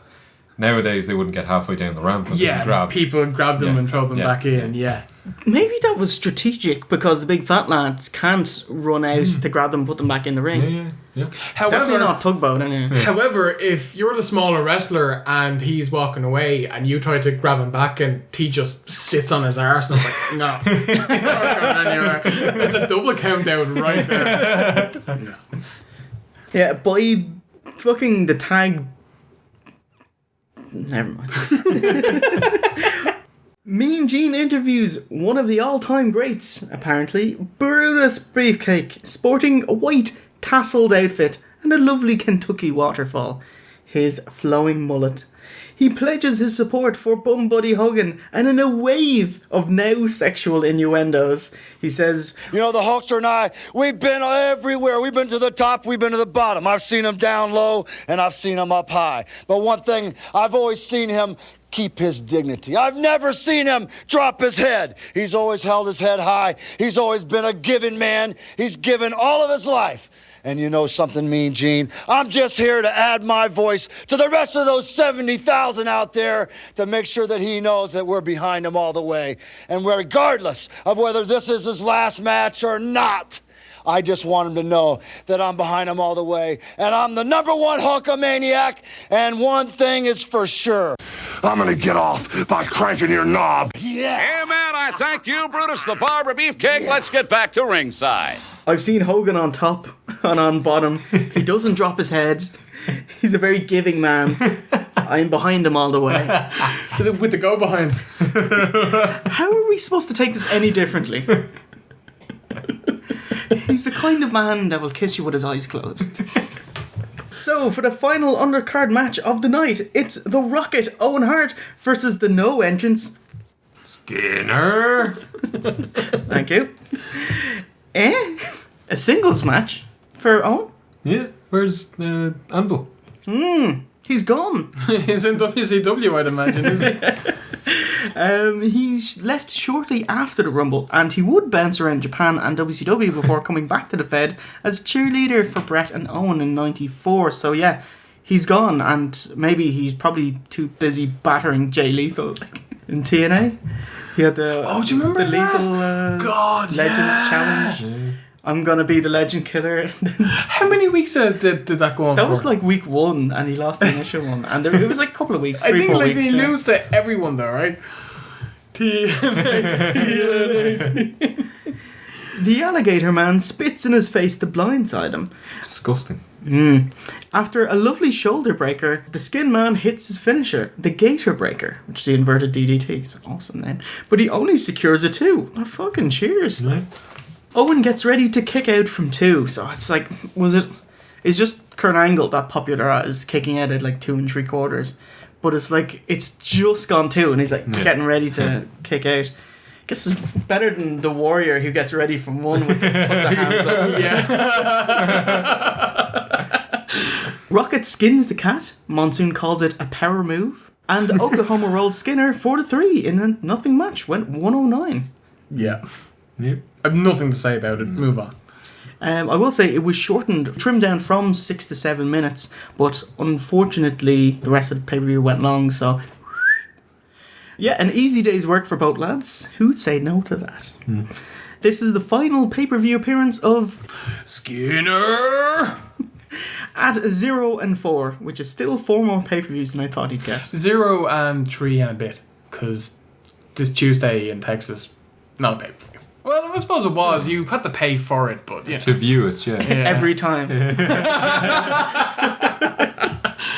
But, that said, the man who played him, Steve Keirn, he'd be back on pay-per-view a year later at WrestleMania 9.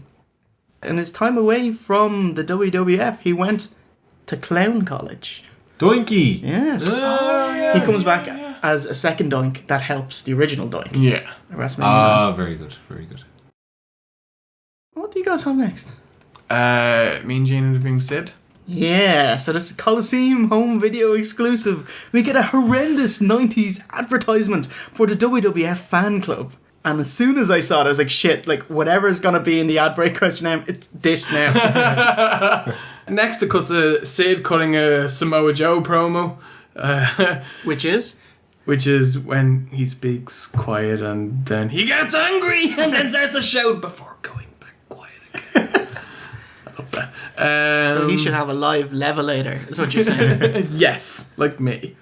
He's disrespectful to Mean Gene, so he's definitely a heel now. He's like, No! Shut up, you fat, bald-headed little oaf! very mean, and I didn't appreciate it. A typical shouty, wispy Sid who decrees that he's the master and Hogan is the learner. That young, plucky, bald-headed, 4-time world champion. The learner. Both lads really hammer home teasing, but not explicitly saying, that this is Hogan's last match as a pathetic hook to get more pay-per-view buys.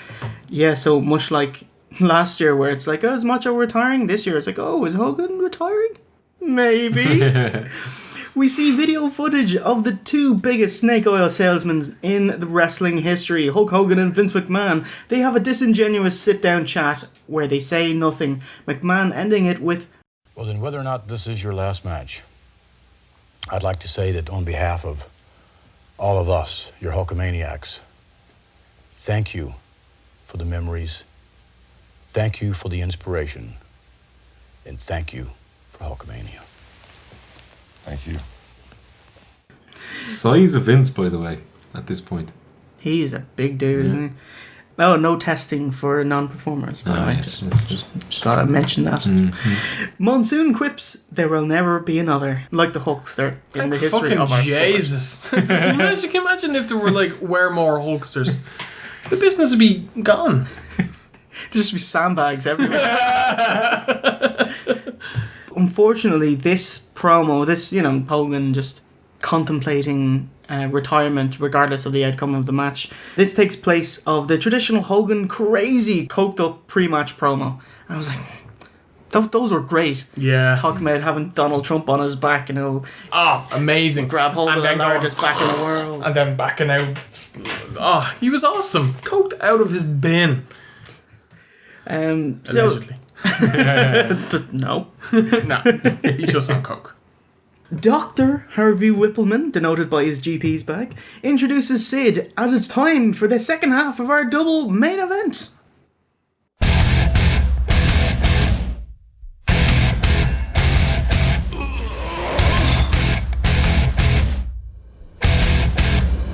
Let's rock.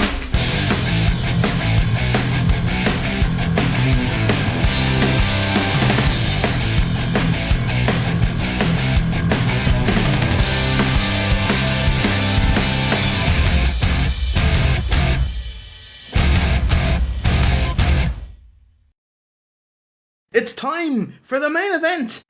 Weird, you guys got this halfway through the show, but I'm getting it now. It's Jack Tunney held a press conference to announce the number one contender to the WWF Championship. The top 5 guys were Undertaker, IC Champion Roddy Piper, Hulk Hogan, Macho Man Randy Savage, and Sid Justice. Sid foolishly assumed that since he was the last to be eliminated in the Rumble and had tossed out Hogan, that he'd be in line and preemptively stood up. But obviously, what the fuck do you think, man? You haven't been here long enough. Golden Boy Hulk Hogan was chosen, and then irate Sid blasted Hogan in an interview straight after the presser. Sid is cutting like a promo. He's reading notes and he tries to rip his pages and can't, so he just crumbles them up and throws them away. Gets all angry.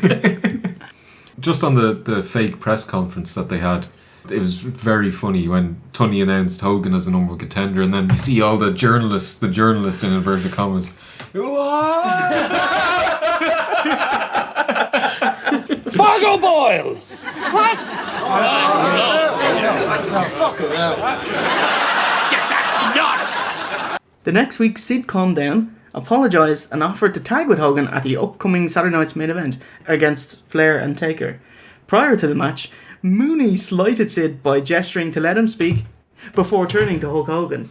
Oh, it was great. I was like, this whole situation could have been avoided if Sean Mooney didn't start. I told you Mooney was deadly months ago when you laughed at me, boys. Foreshadowing. Yeah, so Sid left annoyed and disappointed. It was like, man, Mooney, you turned heel on Sid first, man. He should have went the other way and just roughly shouldered Mooney as he left the screen. The match saw Hogan get beat down and build towards the hot tag to Sid, only for Mr. Justice to drop from the ring apron and leave, much like Martel did to Tito to break up the Strike Force. When Sid gestured to batter Beefcake, who just returned to ringside to play cheerleader for Hogan, his heel turn was official. So Sid would walk out to a chorus of boos. He'd pick up Harvey Whippleman by his side, and he'd run through jobbers on TV. Just the point on the promo package that showed him battering all the heels and hitting the choke slams and stuff. For a couple of them, it looked like he was pretty fucking rough. Like, you know what I mean? Like the typical, I'm gonna throw the jobber around and get over. I can't stand that.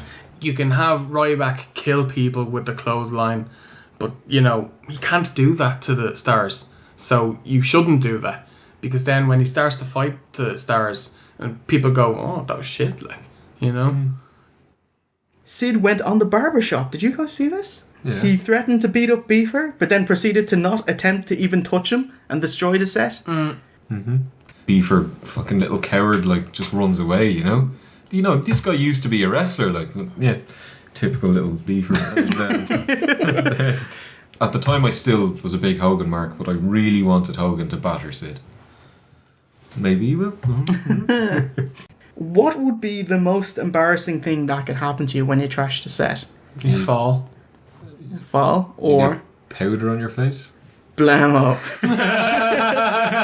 So, when Sid smacked a shaving foam dispenser, it flew up and smacked him in the face, discharging foam all over his face. Oh, it was hilarious.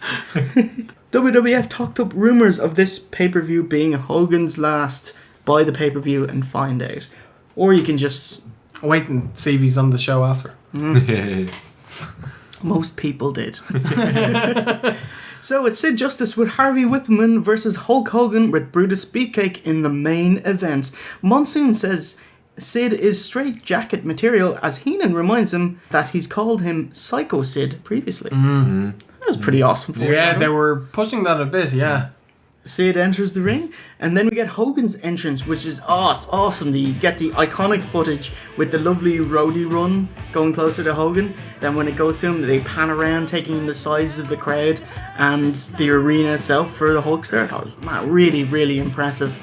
It's at this point where I was like, this audio, it's definitely altered. Something bullshit is up here, because the commentators cut in and cut out, and someone's like press play on Sid's track and press play on Hogan's track.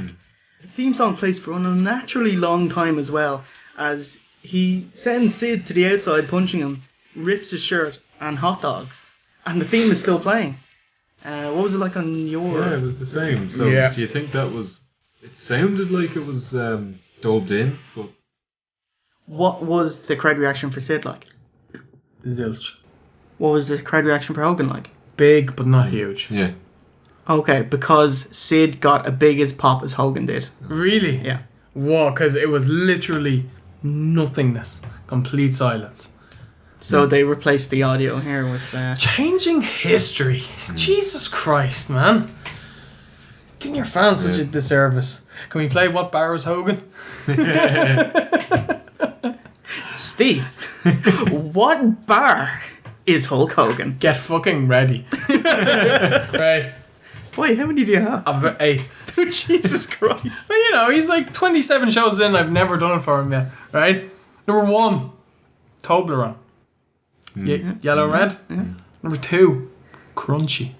Number 3, this is a bit of a rare one, a Caramac. Yeah, nice. Number 4, Starbar. Yeah. Next, Mighty Munch. Oh, cheeky little. Next, probably the most fitting out of them all, considering, you know, what he is, McDonald's. Yeah. And last, he's a can of Tennants. That's 7. He's quite like his... If his skin was a hot dog, then his outfit is like ketchup and mustard. Did you see Hogan and Sid? They repeat the spot where Hogan runs over Sid and sends him to the outside and waste a few minutes. That should just do the same spot. You know we're in trouble when you've already gone back to the well. Fucking hell. Endless test of strength. And that, there's another few minutes. Which comes right after Sid going, fuck this, you know, I don't need to win the main event. Like, are we working to Sid's ability here? Or are we making sure Hogan won't get injured for his upcoming movie? Or, yeah, with Roxy in it. How times have changed. Don't want to get injured for your movie career. This terrible test of strength. That kills the crowd, by the way. Holy shit. Sid ends it with an elbow and follows up with a one-arm chokeslam. And Hogan jumps for it. Oh, it's fucking amazing. I have it here. Hogan's selling is so great here. Like, when he wants to, he can make someone look like a megastar. It's just, he obviously chooses not to. It's so obvious because he's never done it before. Maybe, like, Earthquake looked great once. Other than that, that's about it. Man, this is the greatest chokeslam sell of Hogan's career. Amazing. Or second greatest, coming after 10 years later versus The Undertaker. Dropping the WWE Undisputed slice. Hogan then attempts to Hulk up as the fans go mad, but fails. Sid works him over again a bit more. Second Hulk up, but then Sid overpowers him again and maintains control. Yeah, just fucking hell. It's my notes here. This match moves at a crawl. Sid slaps on an Ionian nerve grip and makes it a Magna grip by squeezing his own wrist. Yes. It's amazing, isn't it? Love wrestling. Explain to me how a Magna grip works. In kayfabe? In kayfabe. Because you're clearly putting more effort, and therefore it hurts more. You squeezing your wrists makes your other wrists stronger. Let's say you're squeezing this wrist so hard that you press down on the nerves and make this hand tense. How'd you like that? Yeah. Magna Claw the shit out of him. Because it's just the cumulative squeezing by you. Yeah, so Magna grip. Another few minutes.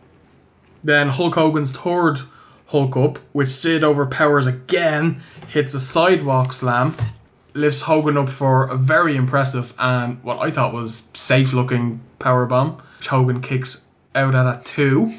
Yeah, 1.5.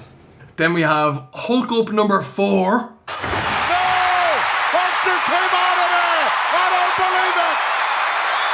He's nuts too! They're both nuts! Hogan maybe is crazy! That's justice! Look at the look on Sid's face now! The Hulkster has become impervious to pain! This place has turned into an asylum! Everyone here's lost it! Cool. So Hogan hulks up. We get 3 punches, 2 turnbuckle spots, a big boot, a hot dog, big slam, big leg, and he goes for the pin. And Harvey knows what's up, but somebody missed his cue by a mile. So Sid kicks out. Get that little creep out of there! Oh, that's fair. That's real fair. Holy shit, Yeah, this yeah. puts him over huge. No one's ever kicked out of the big boot, big leg finish.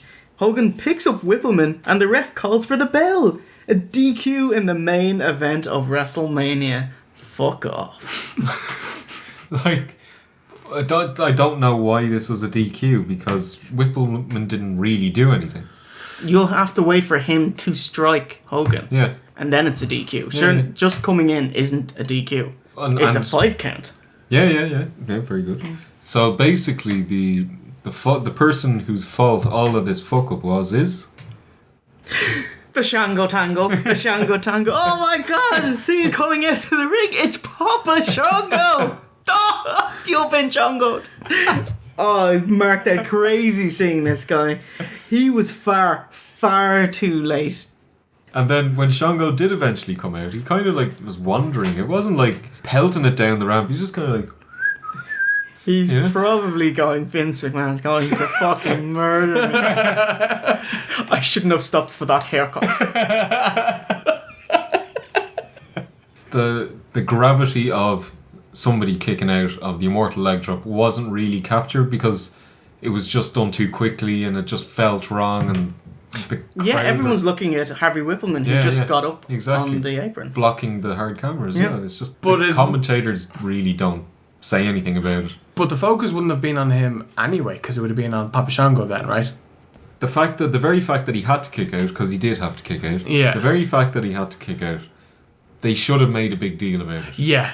They could have done something with that, but they couldn't, because it was just a complete fuck up. So Because they were planned not to say Exactly. that. Yeah, so so basically it just makes everyone look like a bit of an idiot. Exactly. Yeah, so instead of Papa Shango getting the heat for causing the DQ in the main event, they give it to Sid, and Sid gets the heat for kicking out of Hogan's finisher, which is pretty big, but it's all nulled and muted because we're all looking at Harvey Whippleman because it was a botched finish.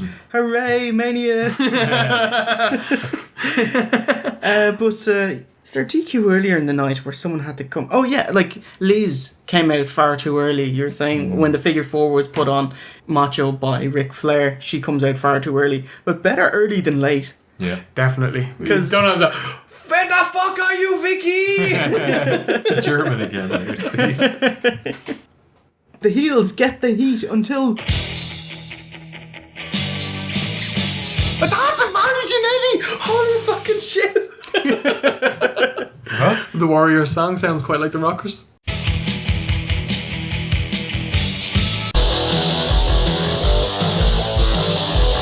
Oh yeah. Marty's in the main event! I knew it! I told all of you! Warriors theme hits to make the save. Holy shit, the Warrior is back. Of course, Hogan doesn't need it as he saves Warrior by disarming Sid. And by the way, when Warrior came out, I didn't think he got the reaction that he deserved. And I think it was probably because the crowd were so stunned at what the fuck just happened in the ring. The play should have gone fucking mental when Warrior came out. So the Warrior, the damsel in distress. So it's definitely the Warrior. It's definitely Jim Hellwig, you know, because... But he is... He has a lovely new haircut, boys, bob. doesn't he? It's lovely. Yeah. All the TVs have them, yeah. He's dropped a ton of weight. He looks to be on an off cycle. You know, this was like, is this really the Warrior? Or did you get someone else to play him, you know? The two celebrate in the ring, and by that I mean Warrior mimics Hogan's grandstanding. Hogan wasn't too happy either having to share the ring with Warrior. At one point, Warrior was kind of like, you know, pointing to one side of the crowd, let's do our thing over there, and Hogan just fucking blanks him, goes off to the other side. Fucking children there, aren't they? Yeah. We do get some cool in-ring pyro and fireworks to end the night. I did like that. I have sparkles go off and we're out. Yes, the crowd quickly pipe down as they realise they've been fucked over for a decent main event, and WWF shoot an angle for a tag match that'll never take place. Good night, Springton. There will be no encore. For the brain, this is the gorilla saying, so long everybody, I'm getting out of here. I don't know what's going to happen. Run for your life.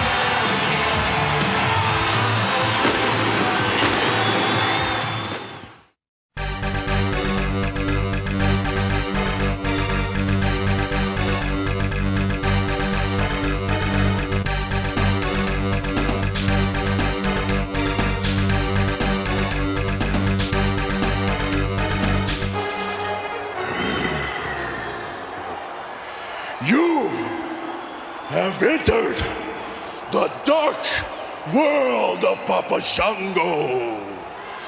You have stepped into my black circle. And that circle is closing on you. Alright, so Papa Shango, Charles Wright, Mr. Tango himself. In from the USWA, at the behest of his good friend The Undertaker, he was signed and debuted as Sir Charles in 91, but was repackaged in February 92 as the awesome voodoo practitioner with a bachelor's degree in something DOO economics. He brought a skull that would bellow smoke and trick staffs that would either shoot sparks or light up, and had supernatural powers like altering the arena lights and making people vomit or emit black treacle. And making caps emit a black treacle. It was all very campy, but 100% amazing. I have fond memories. Don't know what the fuck he was doing in this match, but yeah, he was really, really cool. A former day booger man, if you Fair enough. Yeah. Yes, he came out at the end of Mania 8 to establish him as a top heel. Wright mentioned last year that he was supposed to headline SummerSlam 92, tagging with Sid versus Hogan and Warrior. What do you think they'd do? But thanks to a spoiler, Sid is gone. He was left to fend for himself. He was fed to Warrior and discarded when something better came along. So, although short-lived, the character would be dropped midway through 93, his initial feud with Warrior putting a spell on him and causing to convulse and vomit and treacle with his cap. I thought it was fucking awesome at the time, and I still do. One of the best segments of the kind of early to mid 90s, just that and the barbershop are the two big angles from the 90s that even non-wrestling fans will bring up every now and again. And the future Godfather also mentioned that the Kane character was an updated Papa Shango, but they decided to put him in the Nation instead. And Steve, I like this. He recounted how he almost went to WCW and named his price, but the deal was detracted and late in the day when they found someone to do it for a third of the price, to be the kind of enforcer of the NWO. That man turned out to be Vincent. Yeah. Because I said that as a joke, by the way. Yep, Virgil, because he wanted to be back on TV so bad, and says that dumb motherfucker cost us both. So yeah, Sid is done with the WWF. Reasons are twofold. One, Sid threw a huge strop after losing to Warrior on the house show circuit, claiming Warrior was an awful worker. That's fucking rich. And also that he was going to be suspended after the post-Mania European tour for failing a drugs test and alleged test tampering. So he went on the tour and then he quit before he was suspended. In any case, he's gone from the WWF and would return to WCW the next year at Slamboree 93. That's it. Gone, yeah. He'll be back. And then gone again. And then back again. Gone again. Liz is done with OSW Review as well. After the European tour, she said, I don't want to be on the road anymore. I'm staying at home. Randy's got the belt, and he says, I'm going to stay on the road while I've got the belt. And in a few months, they divorce, so... Sad about Liz going? Yeah, but at least it gives Savage something else to do, She served her time, she was great, but, move on, Jay, move on. Me personally. Yeah. Alright, so that finishes the pay-per-view with more questions than answers. So, Steve, what did you think of the pay-per-view? Overall, I thought it was an above average WrestleMania, considering most of them haven't been that great. I was very angry and bitter by the card changes, and that really did kind of dampen the entire show, but I still thought that the show looked great. I thought that the crowd were fairly good, especially in the main event, but obviously that's sound sweetening, so that can be a bad point as well. I enjoyed the opener. I thought HBK looked good, and Tito was okay. I really enjoyed the Intercontinental title match. It was some of Piper's best promo work and in-ring work. Thought the Flair macho match and promo was fantastic. I didn't enjoy the finish of the match, but overall it was a definite positive. And I enjoyed the build-up, especially the promo package to the main event. And I thought it was amazing to see Hulk Hogan lose. But I didn't enjoy the overbooked schmaltz ending and all the run-ins and stuff. Some of the bad parts, like I said earlier, the sound sweetening bugged me. Luger's promo, he's awful. Fuck Luger. The 8-man tag and the Martel against the Tatanka match can fuck right off. But I don't think it'd be fair for them to bring the entire show down. It was 10 minutes of wrestling. Owen and Skinner, waste of time. And just Hulk Hogan in general is bad. Overall, it was, I'd say like a 6 out of 10 show. Cool. So, the main talking point about this pay-per-view is what you thought was going to happen, what was basically promised at the Rumble, and what we're getting at Mania. 2 different things. So, it really does mar whenever they do. But just going pay-per-view to pay-per-view, it's like, what the fuck is this? Why did you bother building to all of these matches to not do them? Yeah, like, maybe if you watched every TV show, from Rumble to Mania, you might give it like a 7, because the changes don't bother you. But, it bothered me. Yeah. Well, the original plan, obviously enough, was Hogan versus Flair, with Hogan winning the belt. But thanks to Hogan now definitely leaving after Mania, and Hogan and Flair not drawing as well as Vince would accept on house shows, by early January he changed the plans to what we have here. Vince says, like, with Hogan leaving, he can't win the belt from Flair because he won't be around to defend it. And Hogan is certainly not jobbing to Flair. So the compromise is the schmaltz ending, what you see here with Sid and the 2 run-ins, and Flair and Macho stealing the show halfway through the pay-per-view. Yeah, bollocks. Oh, one of our fans, Daniel Lister, mentions that Tito puts over HBK, Piper puts over Bret, and Jake puts over Taker. 3 stars of the 80s put over the future of the 90s. So from a mid-card perspective, WWF doing great. They're the future, that's great, but what about the main event right now? Like, it's all turmoil, short builds to diverted feuds, and that killed the show. As mentioned at the end of the last show, we didn't get proper pay-per-view payoffs to LOD Disasters, Shawn Marty, Jake Macho, or Hogan Flair. And that's the whole fucking up and down of the card, really. Mm-hmm. That was a great point about the mid-carders putting over other mid-carders, but there's an upside about it. It's 3 mid-carders who never became main eventers putting over 3 people who became 3 legends. So, like, big fucking thumbs up there overall for, the overall company. Great stuff. Hogan. So I just want to go through what did and didn't happen at the pay-per-view, because the pay-per-view felt very disorganised. Too many matches that didn't happen, regardless of how far in advance it was planned. Some of it's WWF's bookings problems, some of them not. So Shawn versus Marty didn't happen. Marty got arrested for cocaine possession. LOD versus the Natural Disasters. Hawk failing a drugs test. And with that, it also cancels Money Inc. versus Slaughter and Duggan. Yep. Thank you. Bulldog versus Berserker was pulled for time constraints.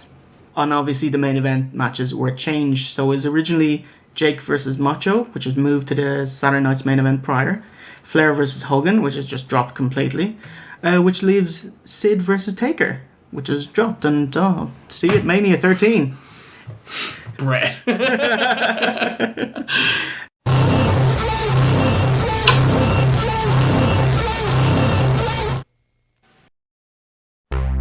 Alright, so we got some pretty big news here. Tornado left before we could say goodbye. The Warlord closes the door. Piper would not wrestle again on pay-per-view for over 2 years. Marty Jannetty was fired. Jim Neidhart left. Sid quit before he could be suspended. Liz was sick of life on the road. Sergeant Slaughter heads back to boot camp. Skinner retires to the Alligator Swamp. And Jake Roberts slithers to WCW. It's the final WrestleMania for the Monsoon and Heenan commentary team, and it's our last WrestleMania Stadium show for over 9 years. But one more big name is gone. Hulk Hogan.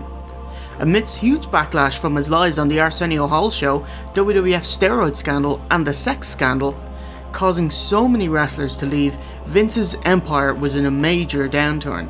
The Hulkster bailed on the WWF sinking ship and would not return until the heat's off at WrestleMania 9 next year, by which time the company would be completely different. And with the close of this show, this is the end of the Hulkamania era. The era can't continue if he's not around. So after 25 straight pay-per-view appearances, Hulk Hogan is done. Which means we're done.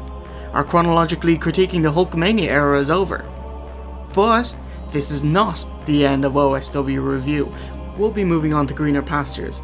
But let's visit 1992 one more time and see the first WWF pay-per-view without Hulk Hogan over this side of the Atlantic with SummerSlam 92. Yeah, so what do you think, Steve? Okay.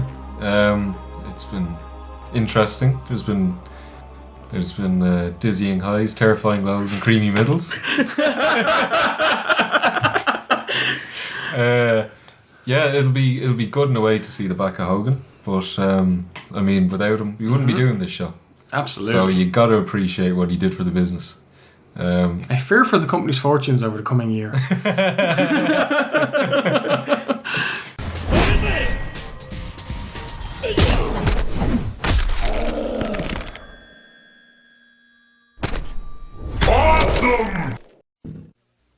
Good afternoon, everyone. I'm Mark Summers, and welcome to the messiest wrestling event in history. It's Super Slopomania, and I'm extremely excited to be able to introduce this gentleman to my right, a name that needs no introduction in the world of wrestling, play-by-play man for the World Wrestling Federation, Gorilla Monsoon. How you doing? Nice to see you here. Glad you could be here. Now, I'd like to know what the toughest part about broadcasting on the WWF is.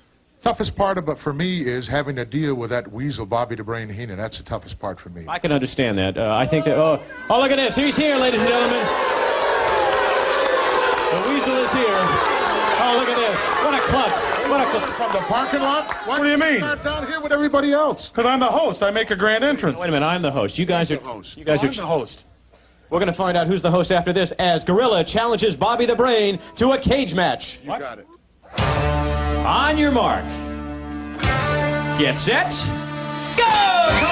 It's a cage match as these two WrestleManiacs toss chocolate-covered chickens to their partners. Whoever holds on to three birds first will put a sleeper hold on the lead with $20 and control of the most hammerlock show on TV. Brain got control. They did it. Bobby the Brain. Let's go. Happens. On your mark. Get set. Go. Get that stuff off. And the first team, you got to get your shorts off too. The first team to get your shorts and your glasses and your robe over. Who's going to do it? Yes. The Mud Wrestlers are over here, the blue team. Whoa! No. Hey, I'm getting out of here, man. No way. All right. Well, we know Dave is physically fit, and we have a great audience here. Let's see if this wimp can really do what he says he can do. He's a good kid. He's a good kid. We're talking about you. On your mark. Get set. Go! Go, Bobby the Brain! He's having a quick time through there. We're down to 56 seconds. Grab that flag and pass it on over to your partner. There you go. 100 seconds. Obstacle number 2. There it is. Grab that flag. Get out of there, Bobby the Brain. You're holding your kid up there. And get in here to toothpaste number 3. Pull that off and find. There's the flag. There it is. Find it. There it is. Pass it over there. Number 3. You go over to the kid farm. Number 4. They're moving quickly. We're down to 37 seconds. What's going to happen here today, folks? Well, I think we may have a winner if they continue at this pace. We're down to 31 seconds. Obstacle number 4. This is the halfway point. Obstacle number 5 is coming up here and going on through. He's going on through there.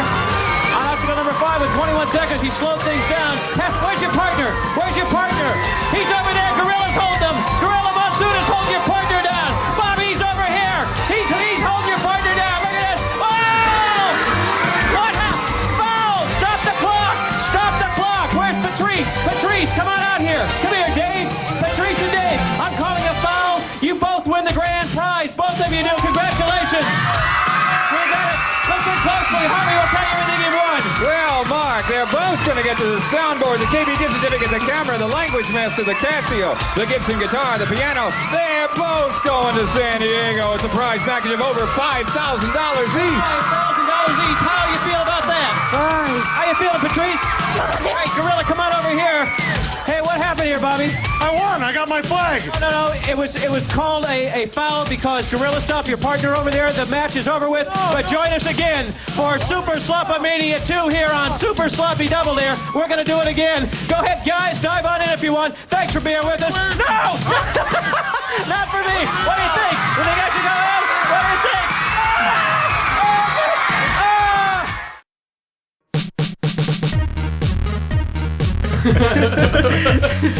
So, episode 27 is in the books, lads. Good show. Excellent. All right. That was very good. So next time it will be SummerSlam 92 from Wembley Stadium in London, England. So, it's a goodbye from Mr. OC. Alright. And V1. Raptor. And myself, Jay Hunter. And remember, a winner is you.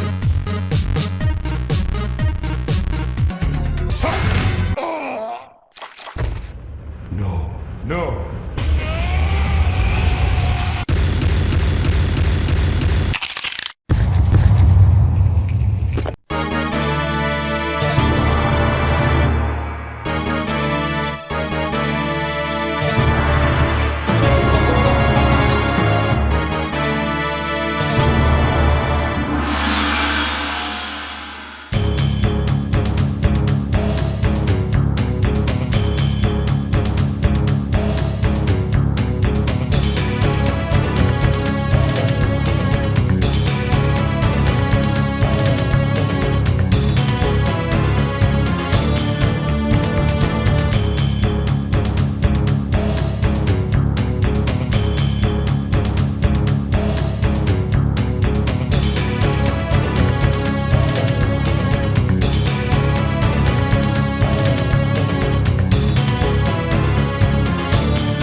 Flair is constantly in command. I don't know how you can be in command of Hot Rod. That temper of his. He is. I've never seen the Hot Rod back down from anybody, and Flair no exception. You're not going to see anybody at WrestleMania 8 back down from anybody. From the first bell to the last bell. It's going to be the greatest WrestleMania in the history of all sports. And if you're not a part of it, you're a dummy. Oh! Retaliation by the Hot Rod, and Flair finds himself on his keister. Nice shoulder block by Hot Rod, and Flair bailing out. Time to regroup here. What kind of advice would you think Whippleman try to give to Flair? That little runt. Flair has bought and had made a robe. He's going to walk to the ring at WrestleMania. $50,000. Violent, bright red. You've never seen anything like this. Kind of expensive for a one-timer thing, don't you? What do you mean one time? Well, he plans on wearing that a lot. Well, it won't be with the gold underneath it after April 5th. Well, that's your opinion. Well, I'm entitled. You're entitled. You don't have a title, but you're entitled. Oh, you do have a title. You're my co-host. Reverse knife edge by the champion. Found the mark. Piper's a strange breed. The more you beat on him, the more he comes alive. You got to take him down. 3 in a row. A Hot Rod getting stuffed here in the corner. But look, look at him. I'm telling you. Oh! A block by Rod, and now he's retaliating. Punch after punch. That Golden Glove experience coming to bear. Whoa! Did you see that? A little martial arts in there, too. Get that rod off the apron.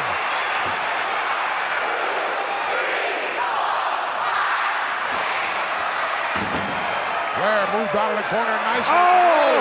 Only stopped Hot Rod momentarily. He didn't get him good. Just a sampling of what it'll be like in the Hoosier Dome. Pandemonium personified. Come on, Rex, get him out of there. You're starting to panic, Brian. You're getting excited. Whoa! What a backdrop! He had to be 18 feet in the air at least. Come on, Rick, make the tag, make the tag! Wrong corner! Went to the wrong corner! That's where you need your executive consultant. Come on! Your meal ticket's in trouble. You're choking up, Brain.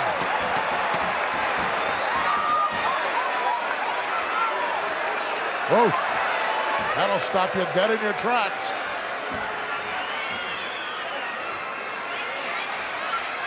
But Flair's taken a beating before. This man he's a consummate competitor. You're not going to beat him real easy, and you know that. Nice block of the hip lock attempt. Piper turns it over. No, he's out of it, he's out of it. He wasn't driving with those legs. Like no. Don't draw. This match will be over quickly if Flair puts his hands on a referee. Whoa! Upside down in the corner and down the apron and runs right into the Hulkster.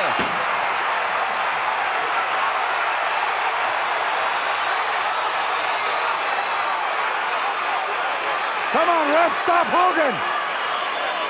I don't see Sid Justice going to the aid of your guy, Ric Flair. Just standing there on the apron like a big dummy. They got a plan. Don't worry about it. They got a plan. I know they do. They got to have a plan. They will have a plan.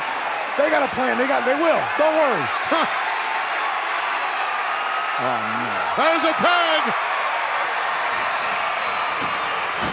Look at Flair pleading on his knees. Hogan, eat your heart out. You're so jealous. Flair's the World Wrestling Federation champion, and you're not. Here we go. Tag is made to Justice. This is what they want to see. Here we go. Don't turn your back on him, Hulk. Uh-oh, he's jawing with him now. Face to face. But Justice isn't backing up, is he? Cheap shot by Sid. And Hulk in trouble right from the get-go. He's been in trouble ever since he signed for that match with this monster of a man, Sid Justice. Look at Hulk, he's begging now. I've had enough. Lay off me. I can't take it anymore. Will you? I know that's what he's saying. Now the Hulkamaniacs are coming alive. This is what Hogan thrives on, Monsoon. A source of power indeed. But they won't do you any good. You gotta do it inside those ropes. Forget the Hulkamaniacs. They're garbage. Look at the power here by Justice. Planting the Hulkster. Right where he wanted him. Look at, he's not following up here, Brain. Big mistake. Hey, he's nuts. He can do whatever he wants. You stop him. This man's nuts. Not taking advantage of the situation. Obviously, a lot on the mind of Sid Justice. If he's capable of thinking. Well, he looks like he's got the advantage. I would say that he's capable of thinking. Oh, he's a monster. He's going to take Hogan out. One way or the other, WrestleMania 8. You have seen Hulk Hogan for the last time, I guarantee it. I've heard you make some guarantees before, Dan. Chant going out from this tremendous crowd for the Hulkster, as it will at the Hoosier Dome. 172,000 plus will be chanting.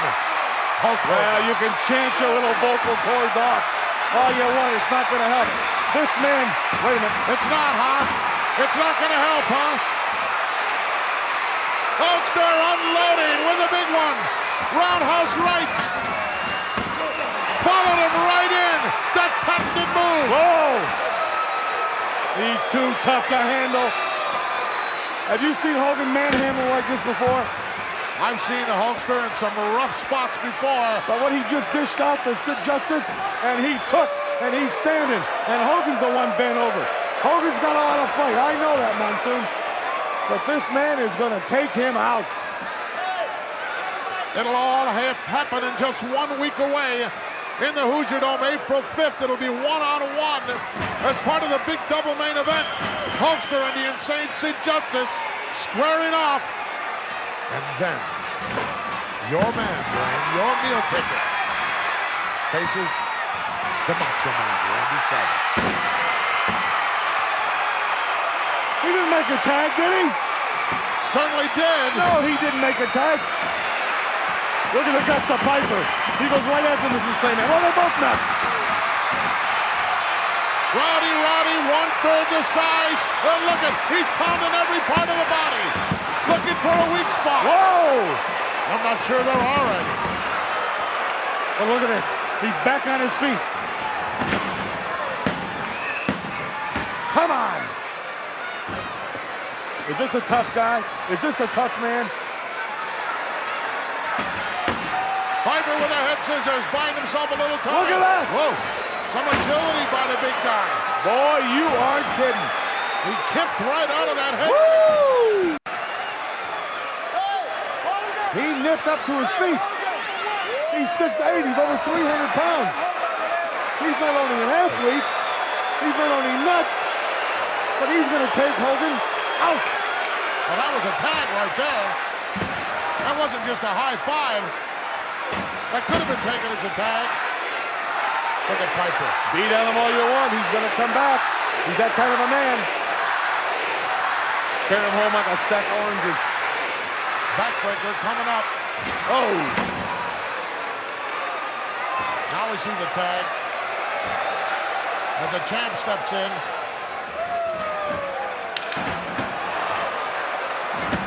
Referee distracted now by the hostess appearance. In the meantime, Hot Rod paying the price in the corner with a tag rope wrapped around his neck. Tag rules, it applies, that's okay. It does not apply. It does too apply.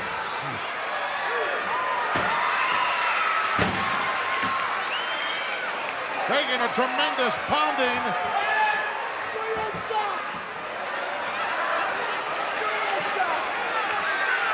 Hulk can't stand it anymore. He's coming in.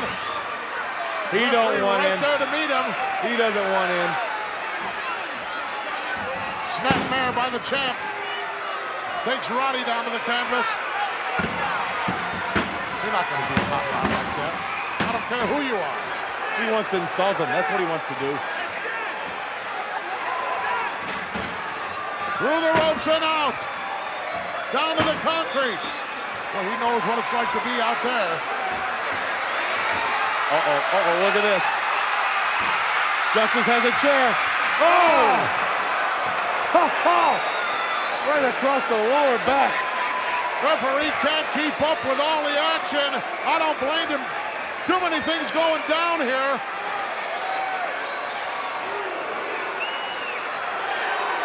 Look at Justice, thinks he's a referee. He's counting. He's the man that rules the world. He can do whatever he wants. He'll get an opportunity to do just that in 1 week. Oh, this is going to be something. My palms are soaking wet right now. I can't wait till WrestleMania 8. Look at Roddy back inside. Oh. And firing off blows of his own. Got a shotgun going off. And look at the champ is backing up now. Piper's got some fight in him. I'll give him that much. Hulkster had his hand out, wanted the tag. Roddy didn't see him. Nice duck underneath that elbow to close by Hot Rod. And look at the Hulkster. He wants a tag. Come on, Rick, make the tag. He tagged.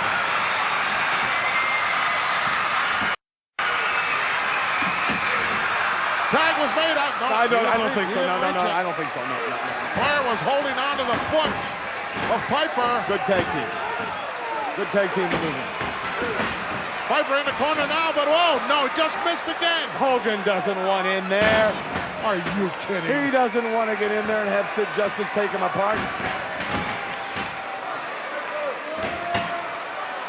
What a matchup. Just a small sampling of what it'll be like 1 week from now at the Hoosier Dome at WrestleMania 8. Oh, Snap City. I think Roddy's knocked out. Could have broke his neck. And he don't care if he breaks your neck. He'd like to break your neck. Piper's legs are moving. He's still got some life in him. Quivering. And you're not going to make this guy quit, Brain. No, you're going to have to beat him. You have to pin him. Or you're going to have to just take him out once and for all. Justice wasting a lot of valuable time here. Now perched on that second turnbuckle on the inside and caught one in the breadbasket. And now Piper's all over him, but only for a moment. He's in the wrong neighborhood now. And the Hulkster comes in, he can't stand it anymore. Referee putting him out. And now once again they double team. Hot Rod in the corner. Inverted atomic drop. Found the mark that time. Boy, does that drive the pain up your spine into the base of your skull. Snapmare by the champ. He's in control. Woo! He's putting him right where he wants him. Flair going to the outside. Take him, Rick. Take him out. All the way up, but look at this. Hot Rod already on his feet. He's got the champ stymied. Whoa! What a slam off the turnbuckle. Oh, Piper almost went to the wrong corner. He doesn't know where he's at. Look at Hogan. He's telling him, stay away, don't tag me. I don't want in there. Flair trying to prevent him from getting to the corner. Can you imagine? Any way, shape, or form. But look at Piper fighting. He made the tag. There's the tag.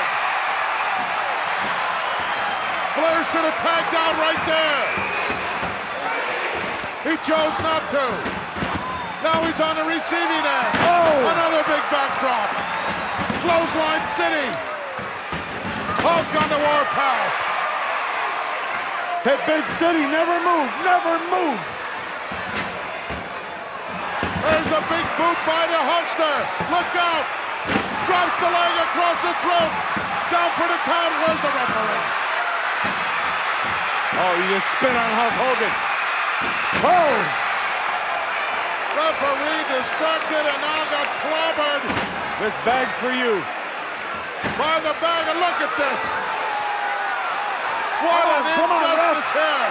Come on, ref. Get down. 1, 2, it's over. No. Hulkster came out of there. What fight? Look at Justice. He couldn't believe it. And he unloaded on him. Who knows what was in that bag? And all they have done has started that adrenaline flowing through that tremendous body of the Hulksters. Look at these blows. He's become impervious to pain. Can you imagine what WrestleMania is going to be like, Monsoon? Hulkster catches Justice coming in. And now all 4 men inside the ring. Referee's lost it. He's lost control of this one. Hogan's after Dr. Harvey now. Hulkster almost went after Whippleman. Chose not to. Come on. He's behind the Rick. Justice doesn't know what's going on. He's involved over there with Hot Rod and the champ. Oh, he nailed him. He hooks the leg. 1,